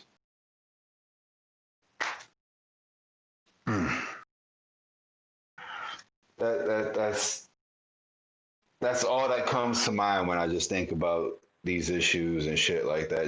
I just remember people are dumb, panicky, and dangerous. People are dumb, panicky, and dangerous. You gotta say something nice. I can tell you. We've been negative for at least 20 minutes. We gotta say something nice now. I'm trying to find something nice to say in any of this fuck shit. We've gotten our laughs out. We've gotten our laughs out. Nigga, when that shit hit my phone this morning, I was at work, and I was so mad after I saw it. People was just like, "What's wrong? Did you throw your phone?" Normally? No, I just kept doing my thing, but I was so, and I hate to say this stupid condescending shit, but I was so disappointed in the presentation of it. I was so disappointed when I opened my phone and saw that shit. that I it wasn't nothing I could say or do. I didn't want to talk to nobody about nothing. It wasn't. I understand. There And wasn't. let me be clear. Let me be clear in what I was saying earlier. Don't get me wrong. I've done some dumb, panicky, dangerous shit too. But the likelihood of today of me doing some dumb, panicky, dangerous shit, very, very, very minimal. Especially since I don't think I'm in an environment where I can contribute to society's dumb, panicky, dangerous fucking actions, considering that I am 12, 13 time zones away in a society that barely will even acknowledge me, which has its own separate ups and downs. I get that. I mean, you're living an experience beyond like just being there. You're living an experience where you still haven't ingratiated into the culture there. So there's certain nuances and shit that aren't present for you that are present for other people there. So I can't expect you to feel any different because you're still very American and you're still very much like, I hate to call you a reject, but you're, as a consequence of the world's current goings on, kind of like a rejected transplant. You're present there, but the body knows that you don't belong there and is trying to remove you from it. I'm not going no fucking where. I know that. I'm just saying, as far as like, that's why your particular experience there, as it is right now, is particularly unique. Because the majority of people who go to South Korea, whether it be to teach or whether it be like, you know, some army shit, they go to the base. They have a different experience than what you're having because they're going over there with enough people that are like them so that they don't have to necessarily ingratiate themselves immediately and they can take a gradual process into it. But like your shit is like you're over there and you're basically by yourself. You can find other Americans and you found other Americans, but you're very much alone in having to adapt very quickly in a very inorganic manner in an era where for the first time in probably a long time, not only is it the people who have gripes about America from years ago, but it's people who have gripes about America and foreigners in general because of the whole COVID shit. So it's an extra layer of shit that you're experiencing that a lot of other people who are transplanting over there are experiencing that I really want y'all to really talk about, like, among niggas back here, back home. Like, cause it's different. It's different than it's different than the average experience when it comes to trying to move someplace else. And not that everything is gonna be sweet or everything is gonna be great out the gate, but at the bare minimum, there's like a pathway to certain shit. And there's an openness and there's things to experience, and the world is, at least as we knew it before November of last year or so, where like not only is there incentive to help you ingratiate yourself into that experience and that culture, you have the ability to do it because things are functioning as they should. Shit is not functioning as it should there. Shit is not functioning as it should anywhere. We're experiencing a lot of firsts, a lot of brand new shit that nobody has really experienced here at home. So I can only imagine what it's like for niggas who are not at home at all, who don't have, you know, the U.S. government or the U.S. Army, or the U.S. Navy, or whatever other huge body of support that they can depend on to help them smoothly transition into a different kind of way of living. Yeah, man. This is gonna be an interesting and historic year for the rest of our lives. Mhm. And while we laughing and shit, shit is really hard. Like it's really fucking hard some days. Like it's very hard some days for me to be able to, cause I'm not even focusing just on my happiness, but making the people around me happy, making the shit around me pop the way I want it to, is Right. more difficult than it's ever been in my entire fucking life. Because I made a decision 2-3 years ago to put me on this path, and then it's like, oh nope, nigga, once in a century virus. Your whole shit is just ass backwards now. And like the world is opening up, but like I'm not gonna hold you up. I'm still really afraid to be like in the spaces where music can be profitable, let alone where I can market this shit effectively. Like I don't want to be in Right, groups. because I that didn't means like interacting groups. with a I bunch of didn't like people. groups before COVID for various reasons. Like I'm from Detroit. The Right. fireworks, the fucking Mackenzie class picnic, like the block itself. Like it's been enough bullshit that I've lived through and experienced that I came out, bullet free. To where I was, I wasn't big on crowds to begin with, but like now, uh, what the fuck can I say at this point? What can I do? What is there that I can? I'm trying to accept that fear and think about ways around those traditional methods, because I'm afraid of doing things the same way, but I'm smart enough to know that there's other ways of doing things that will work. And that's kind of what I've been focusing on. We got some like events and trial runs of shit coming up that I'm hoping can like give people a blueprint for how to do this shit safely. Um, I do want to do a live podcast at some point somewhere. I think that'll be fun. I don't have a perfect setup yet. I'm gonna have to find some way to plug my microphone into my iPad and some other shit, but I think that'll be dope. Like I want to interact with humans on a human level again, and I haven't been able to do that in quite some time, and I need to do that right now because I'm in a space where I'm learning shit about not only who I am, but what it is I actually enjoy doing that I can see myself doing for, work. Like I've shied away from media shit. You asked earlier, like, why do we have the Shitpost Boys podcast? What made us start this podcast when there's a billion fucking podcasts? And not to toot my own horn, I'm better than these niggas at a lot of shit. I'm better than niggas at a lot of things when it comes to like knowing the facts and being able to objectively deliver them. Like we laugh and shit, and I do inject a lot of myself into this because that's the format, and that's what makes it engaging, and that's what makes it endearing and unique to me. But like in conversation with people, like a regular ass human conversation, normally I'm the one just breaking it down and keeping myself out of it as much as possible and just talking about the facts.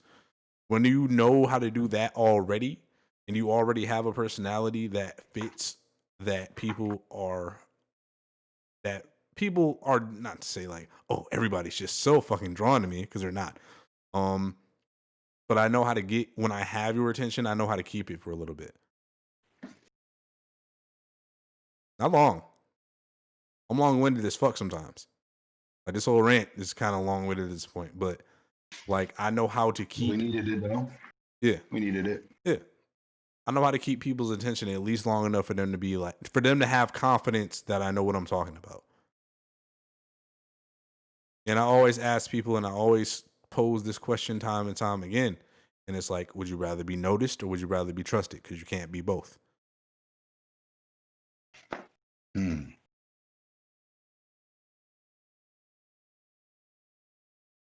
Can't be both. Somebody who's trusted, somebody whose name is good out here, is always gonna have a harder way in than somebody who's just doing shit for attention. That's why everybody's constantly fucking at war and losing with Trump, because it's like, if you're not Trump, then you got to be anti-Trump as fuck to meet that same threshold as far as attention. But at that point, you lost niggas like me, because it's like you probably not being objective anymore because you're so far fucking anti-Trump. And that's not to say, oh, I'm pro-Trump in any capacity. No, fuck that motherfucker. I repeat, exactly. You got to be the stupidest nigga alive to underplay and undercut propaganda. Yeah, you got to be the stupidest motherfucker alive to undercut, underplay, and underprepare people for a life-altering virus, and then get the shit yourself because you've been trying to play a big fucking dick measuring contest game like a dumbass. Like, bro, you stupid as a... Oh, just so dumb. Just a horrible example for every human on the face of the planet, in my opinion. But broken clock is right twice. Twice a day. Periodically. You might be on the money for some shit. But all in all, just a net negative piece of fucking human waste. Most days. In any case. Should we get back to some shit we enjoy? Are we gonna talk about some gaming shit again? Oh yes, indeed we are, sir. Go ahead and give us your Combat Pack 2 rant.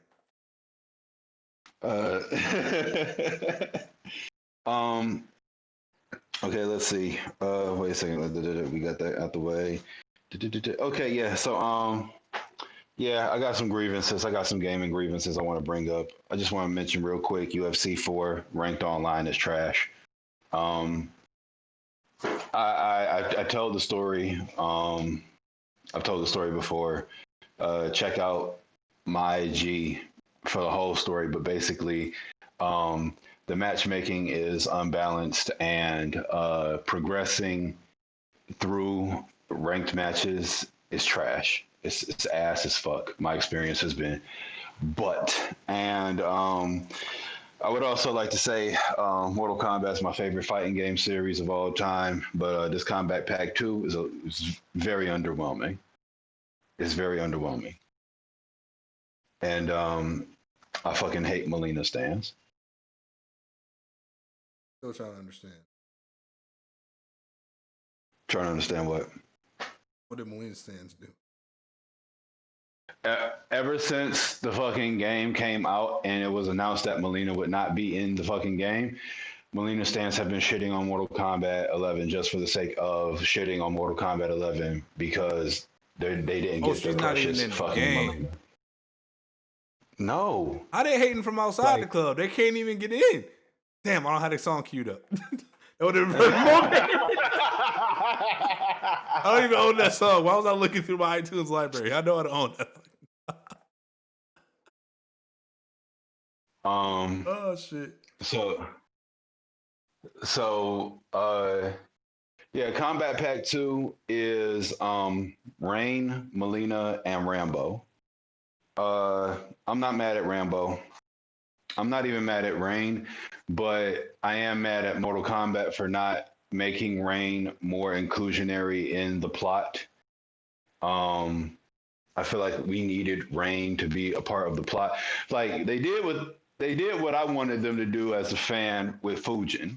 Like we have not seen Fujin as a playable character since Mortal Kombat Armageddon, a game that was for the most part panned. I enjoyed it, but throughout the series of Mortal Kombat, we barely got any Fujin.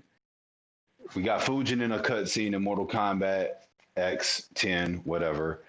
And I was like, we need fucking Fujin. We need Fujin. We got Fujin. We got him not only as a playable character, but in some form of story. We got the Aftermath story expansion. That was fucking awesome. Fujin plays awesome. I love how they treated Fujin. This time, it just feels like they just phoned in some shit. Because the combat pack is only 3 characters, no additional shit, no skins, no nothing. Unless you pre-order, then you get a few skins. But it's just these 3 characters. And Rain was last playable 2 games ago as a DLC character. Rain was an NPC character in Mortal Kombat X's story, but he only shows up for one fight. That's it. We can include Rain in the fuck. You ever think they should just go to Super Smash Brothers route and just like support one game for years and just keep adding on? Or would that be balanced? Is the question. Like, there's really only so much you can do with the rules of what's within reason for the game within that universe, right?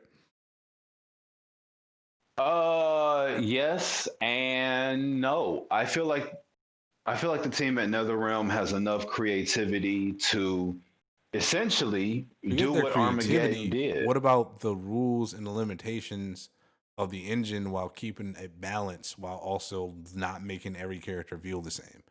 Like, you can record different animations, different outfits, different blah, blah, blah, blah, but it's all going to boil down to like some very core mechanics as far as the fighting system, right? Like, I feel like the character has a bunch of anti-air and a bunch of projectile based, you know, like there's only so much you can make. Like, you can make it different speeds to get certain shit out, and certain characters are faster or more effective at certain things, but at what point does it become impossible to differentiate at least a pair of characters if you're going to keep building a larger and larger roster?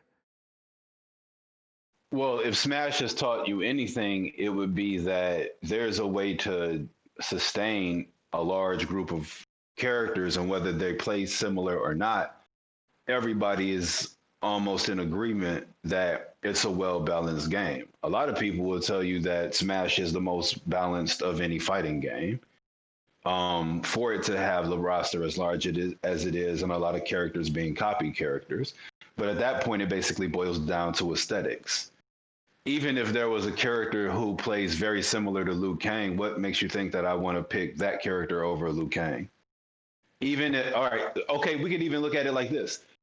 Essentially, Frost and Sub-Zero are the same character. They're both cryomancers. But I don't fuck with Frost because I don't like her fucking attitude. I don't like her design as much as I like Sub-Zero's design. Sub-Zero is fucking Sub-Zero, duh. That's like even if they made a new character who played similar to Scorpion. Do you know how many people are still just going to pick Scorpion? They could make the Scorpion character, the Scorpion adjacent character as cool as they want to, and they might actually do a good job in making a cool like successor to Scorpion, and they kind of did with Takeda, but Scorpion is still Scorpion. And you will still have people that pick Scorpion just for the simple fact that he's Scorpion. There's a look that comes with that. There is a feel that comes with that. There is a certain character attitude that comes with that. The characters are more than just the combos you put in. They are characters. They are personalities.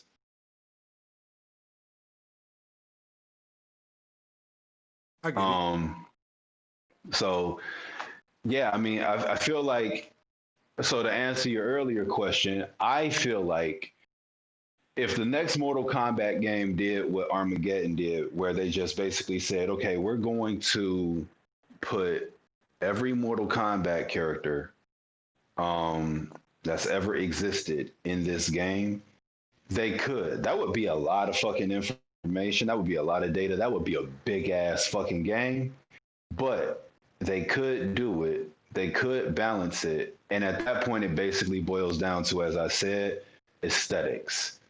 Would you rather have Frost or would you rather have Sub-Zero? You mentioned characters basically behaving the same. They kind of do the same thing with Injustice. A lot of what Mortal Kombat and Injustice are is basically trading off of each other while using some of the same mechanics. I believe it was I can't remember which Mortal Kombat it was, but Reptile had a special ability to slow down the other character, basically giving the image that he's faster than the other character. They had used the same thing previously, I think, with the Flash, or depending on which Mortal Kombat it was, they had then thrown that over to the Flash on Injustice. The only difference is it was only a one button press ability. Like you let this meter fill up, and once you press the circle or the B, depending on which system you're on, once you press that button, Flash becomes quote unquote faster than his opponent.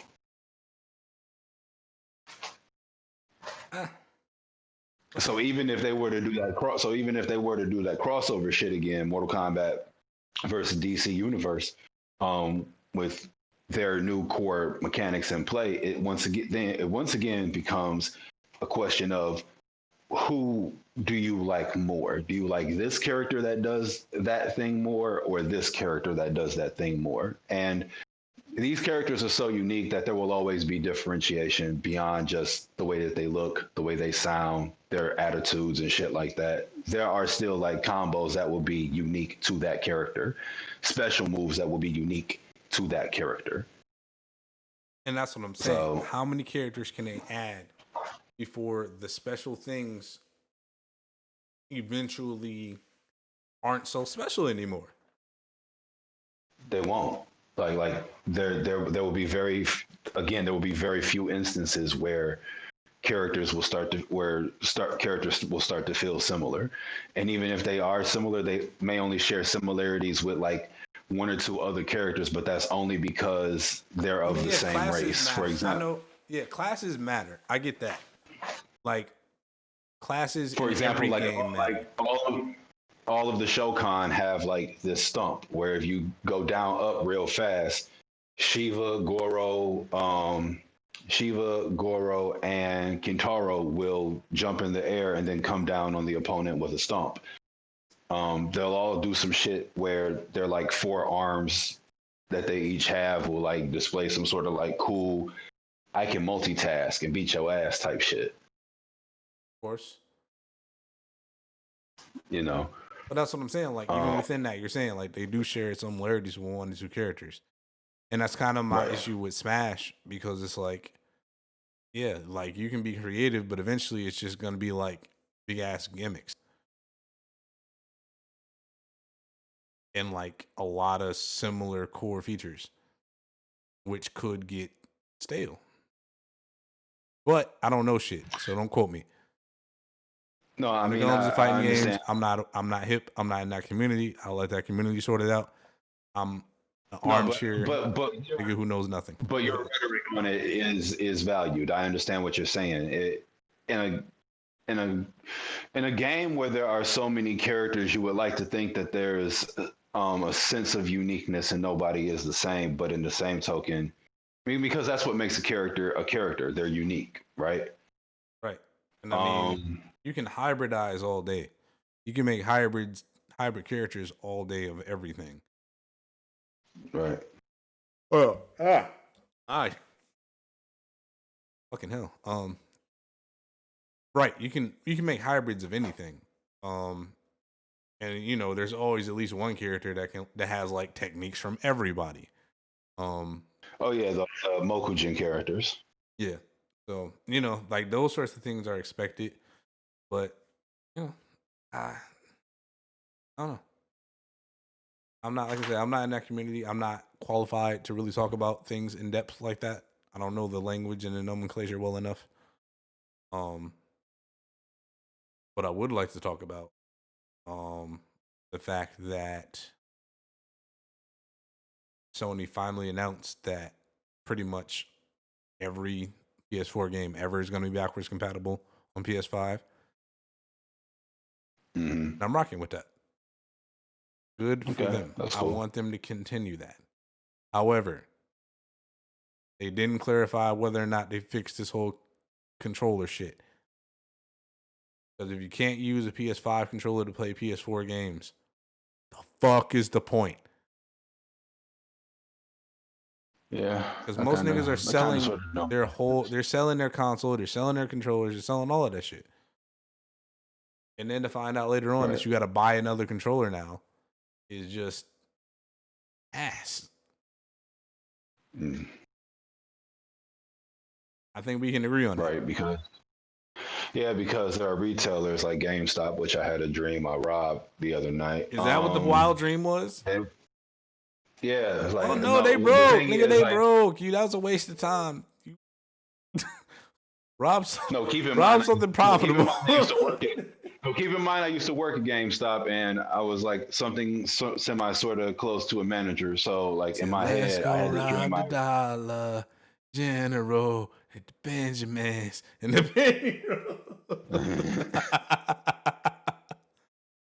That's funny as shit. This nigga said GameStop because I used to work there. You had dream? No. Oh no. So you was in the GameStop thinking about how to rob the GameStop.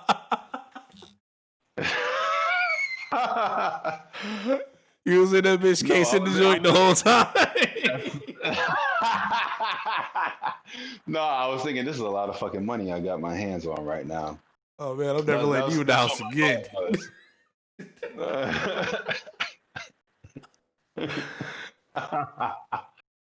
I used to work there. I robbed the motherfuckers. I know exactly how I do it. I'm in there every day looking at the cameras. They looking at me. I'm looking back. They looking at me. I'm looking back. It wasn't even like that. Like the dream was me just breaking in at night and just like ransacking that motherfucker. Ain't shit in there, dog. Because it was a dream, it didn't make sense. We at the edge of the motherfucking. We at the edge of the motherfucking generation anyway. He's gonna get there, steal all the copies of Marvel Avengers, and go to Tsushima, nigga. That's fucked up. Oh shit. Fuck. Where were we going before we got to that point? I didn't even want to spend that much time talking about it, but that's funny as fuck. Oh, you was talking about Sony not fixing the controller, possibly. Yeah, that's dumb as hell. I don't want to spend no more time on it. I'm happy that all the games will be compatible practically. I feel sorry for the niggas who only have those 10 games that's not gonna be compatible, and those are the only games in their library. Somehow, like you literally lost the worst possible odds lottery if those are the only games you got. It wasn't even no dope shit either. Anyway, so that's a good. I like that. That's a good way to start. That's a good energy to bring into the next console cycle. That we didn't really get last time because PS4 and PS3 were just like, no, we don't play together at all. Buy this, stream this shit, like stream this shit through our experimental service that's not quite ready because the world don't really have internet the way it's supposed to just yet. Which is funny as fuck when you think about like how Xbox got killed last console cycle at the top of the cycle where they were like always on the internet. And niggas was like, fuck that shit. I want all my games. I want to make my collection better. And like all these niggas play is completely online games now. All you niggas play is Warzone and Fortnite and Among Us. Niggas told you that was the future, and y'all was like, no, fuck you. It's all you niggas do now. I still say that shit is trash. You can say whatever you want. You in Korea. Your opinion don't count. Like, my opinion don't count on fighting games. Your opinion don't count on online games. You're not even in the right reason for this shit. None of our opinions count on anything. I disagree. My opinion counts all the time because this is the Shitpost Boys podcast. Oh, in that case, nigga, then I can say whatever the fuck I want. No, shit. Sir. I control who is heard and who isn't heard. Therefore, I am the game master of this dungeon. Okay, game master. Either way, I'm just talking shit. Either way, that's just it's so funny to me every time that I see niggas like kill somebody for being like, yo, this is the future and we laying it out and this is what it is. And everybody going, no, we're not gonna do it. And it's like, that's literally all you do now. All you niggas do is play Warzone. I have I have the facts to back it up. Like, of course, there's still the huge regiment of people still playing retro games, still the huge regiment of people playing single player games, as demonstrated with Ghost of Tsushima. But guess what's coming for Ghost of Tsushima? In online mode. Online mode. Online multiplayer mode. That's what's the biggest I'm not games in the with world that. right now. Among Us and Fall Guys. Both of these are online only games. You can't even buy a disc. No, I got you. I got you. Look, different strokes for different folks, man. Warzone. Fucking every other battle royale. None of these motherfuckers have a disc. I'm just one of those people who's always getting killed in the argument where I'm like, nah, I think they got a point. And then everybody else is just like, fuck you. My discs. My discs. I need my discs. No. I won't upgrade. I won't play your game with your restrictive DRM. Niggas DRM yourselves now. For fun. Niggas dox yourselves now for fun. In essence, with like the streaming shit and how that's blown up. We never got the logic last time. I think we still gonna pass. I think I'm gonna talk about that when I have more information. Mm-hmm. We're down to the last bit, so it's time for me to kill the whole awareness culture thing now. Mm-hmm. All right, so, and I hate to talk about this, and I have to use it as an example because it's just such a blatant example of what it is I'm talking about. Are you hip to the whole John Legend, Chrissy Teigen thing? Nah. What's going on? Okay, so John Legend and Chrissy Teigen, and obviously all the well wishes to them because it's something horrible that happens. But Chrissy did not carry her pregnancy to term. She was pregnant again. Trying to choose my words wisely because I don't want to put the emphasis on them, but I need to use them as the most blatant example of what happens when oversharing turns into, or is at least in some way, shape, or form, validated by the incessant need of people to bring awareness to things. I would not have taken the photos the way that she did, or I would not have wanted my partner to be taking photos of that nature after we just lost a baby. Like I understand, I can understand hypothetically the intention that you want to share these painful moments with people because you've shared all this joy with them, and you do want them to, in some way, shape, or form, understand that they're not alone in what it is they're experiencing. At the same time, I take issue with how much overexposure people do and how much damage it can cause psychologically to everybody who's kind of held captive to it. If I didn't want to constantly be reminded of Breonna Taylor, I didn't really have a choice in the matter. I didn't really have a choice in the matter for a lot of like traumatizing shit that we've seen and experienced. And like it's really fucked with me, honestly.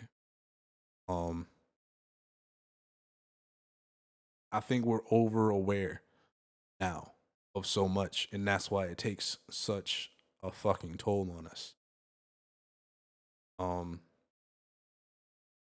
We're overexposed to death after death after death, and it's like, but awareness, but it's like, dog, we're aware of how fucking raw it is out here right now. We've been aware for months. Whether people have been acting like it or not is not the point. We've been aware for a long ass time, as far as like we've gone from a 24-hour news cycle to a 24-hour slow IV drip of just constant fuck shit that the universe throws at us as mortal beings. Of course, people are going to be stressed at rates we've never seen before. Of course, people are going to be experiencing negative thoughts and emotions at a rate we never seen before in human history, because they're always connected to that IV drip of awareness that is quite literally, and I hate to use the word because it's over fucking used now, but it's quite literally toxic to constantly be plugged into something that is basically just a fucking human horror film factory of just straight, just shooting the shit straight into your eyeballs and into your brain literally every day that you wake up.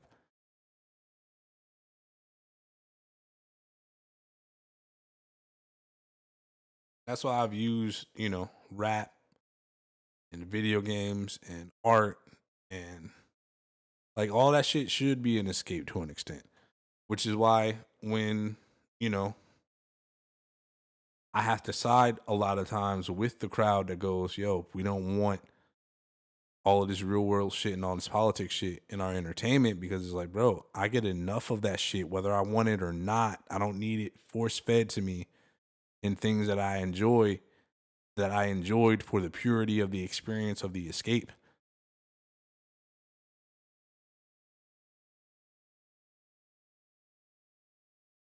You know what I'm saying? Like it's painful to keep having to relive the shit that we're experiencing on a daily basis, well past where there's anything that we can be aware about or talk about. And everything is just constantly, for some people, a call to arms. And it's like, oh, we're going to lose. And we have bad information.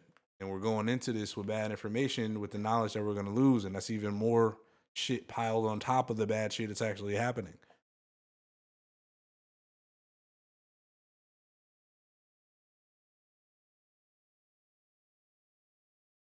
That shit is dangerous. We weren't built for this. Mentally, we're not built for this. And it can only get worse from here, as I've experienced with damn near everything in life. When I complained about XYZ artists and how their sound was oversaturated, here comes some new niggas with even worse sound that's gonna be oversaturated. It's kind of the same thing. Here comes, some shit that, yeah, we should have some concerns about, ask some questions about, bang on some fucking heads about to an extent. But after that, where does it go? Where does that energy go if there's no absolution, if there's nowhere for us to take it? You've put us in a situation where we're aware of something that we have absolutely no power and influence over, and that energy just sits. Like, yeah, somebody else may have done something, but we don't even actually 9 times out of 10 understand completely what it is they've done, or don't necessarily agree with how it was done, or whether or not there's more to do. Don't have any leadership that can give us some clear, thought out goals that are realistic. We get this shit, we ingest this shit, we're angry about it, we're fearful and sad about it, and then we get disappointed when shit doesn't go exactly how it is that people dictated it should go, that made us feel good.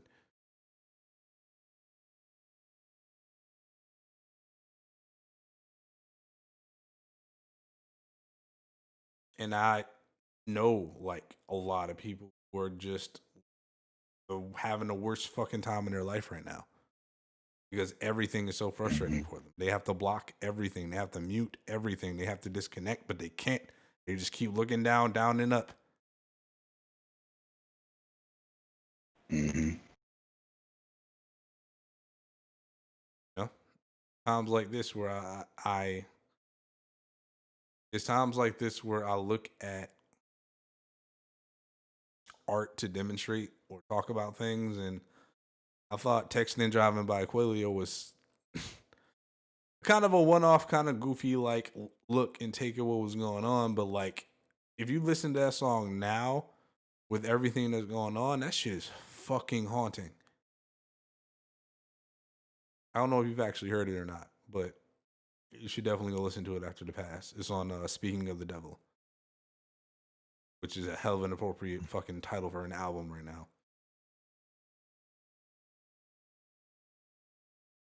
But I don't know. That's pretty much my piece. I don't want to spend too much time on that. I feel like I've expelled a lot of that negative energy I was holding in. Now, I don't know if you had anything to say about it. All I want to say is the same thing that I normally tell people. There's one way of doing things, and then there's a better way of doing it. That's it. That's well put. There's one way. There's one way of doing things. There's one way of doing things, and then there's a better way of doing it.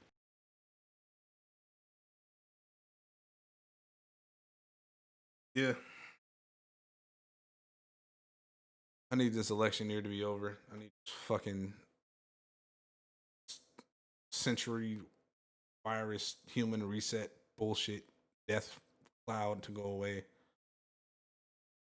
I really do. I really fucking. Again, kind of the whole reason I actually got on the podcast is just because, dog, I don't have shit to do. Fair. Anywhere I go there for a second, and I'm fuck out of there. Paranoid now. I know that people don't have the greatest habits.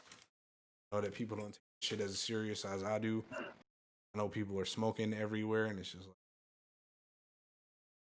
I don't have the energy to be on guard as much as I would need to be in order to be around people that I probably don't even like that much. 9 times out of 10.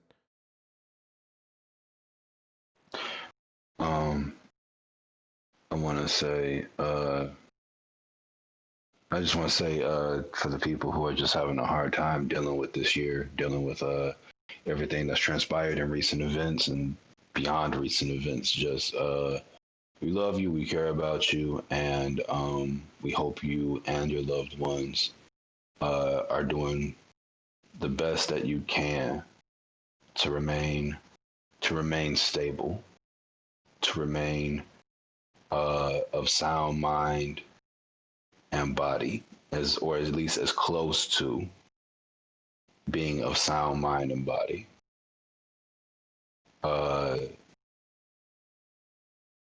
We know that it's hard. We know that it's difficult. We're struggling. Our family and our friends are struggling. Their families and friends are struggling. Everyone is affected. I just had to get reminded of that recently. It's not just you. It's not just me. It's all of us. We're in this together, whether we know it or not, whether we choose to accept that or not. We're all in this together. So, me personally, I just want to say I love everybody, and I hope we all come out of this better than we were before all this bullshit came raining down on us.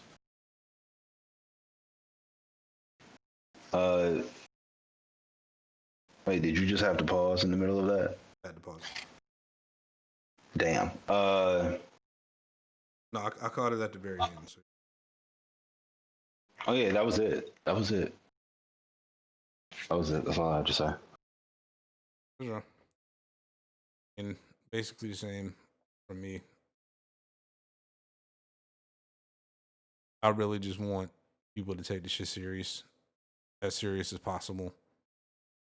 These sorts of things evolve over time. It's not just one thing that we're dealing with.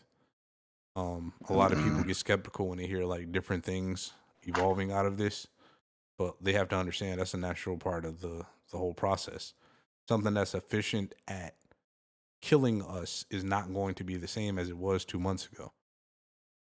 It's going to change. It's going to evolve as we take certain precautions and get to the very end of how much this is going to affect us and what the threat level is. That's when it's the most dangerous, because that's whatever strain that is still being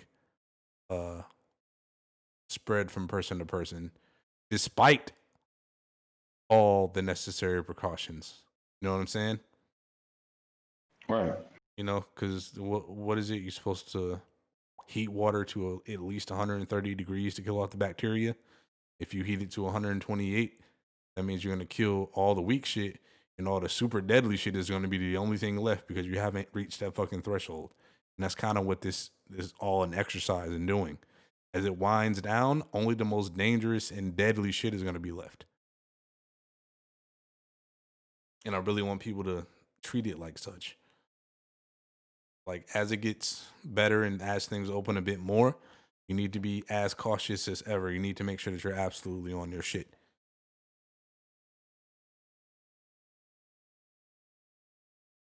Exactly.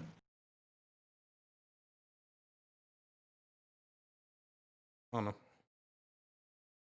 Put another shit post in the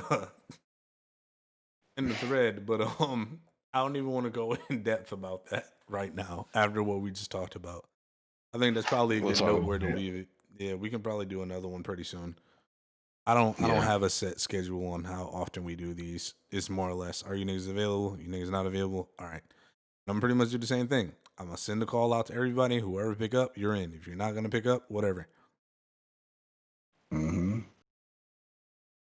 Show must go on. Exactly. Anyway, I don't know. Like, we gave a good salutation already. So Yeah. no point in going too much further than this. Cue up the old theme / anthem. This has been the Shitpost Boys podcast, episode 8. What are we gonna call this one? Good question.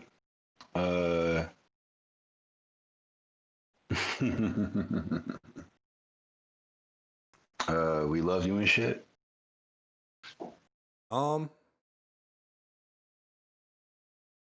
That or don't die and shit. Like, yeah, you know what? That sounds a little more appropriate for our brand. Don't die and shit. I guess so. That's probably what I'm gonna use. All right, bro. All right, we out of here. Shitpost Boys podcast. I'm Kilo. This has I'm been Nando's. another episode filled with laughs and needless, senseless profanity, combined with insight that I hope in some way, shape, or form. No, listen, we want to remind you, shutting the fuck up is it's still absolutely fucking free. You can shut the fuck up for absolutely no money down, no payments ever, no credit checks, none of that shit. Shutting the fuck up is absolutely free. You do not need to post that stupid shit in your drafts. Leave it in your drafts. Put it in a fucking basket. Put it in a shit. Sell it at the shit store. Put your shit. Get your shit together. Put it all in the bag and sell it. You don't need to talk about it. Keep it to your goddamn self. Shitpost Boys. Yeah. Yeah. There we go. Let's play the shit.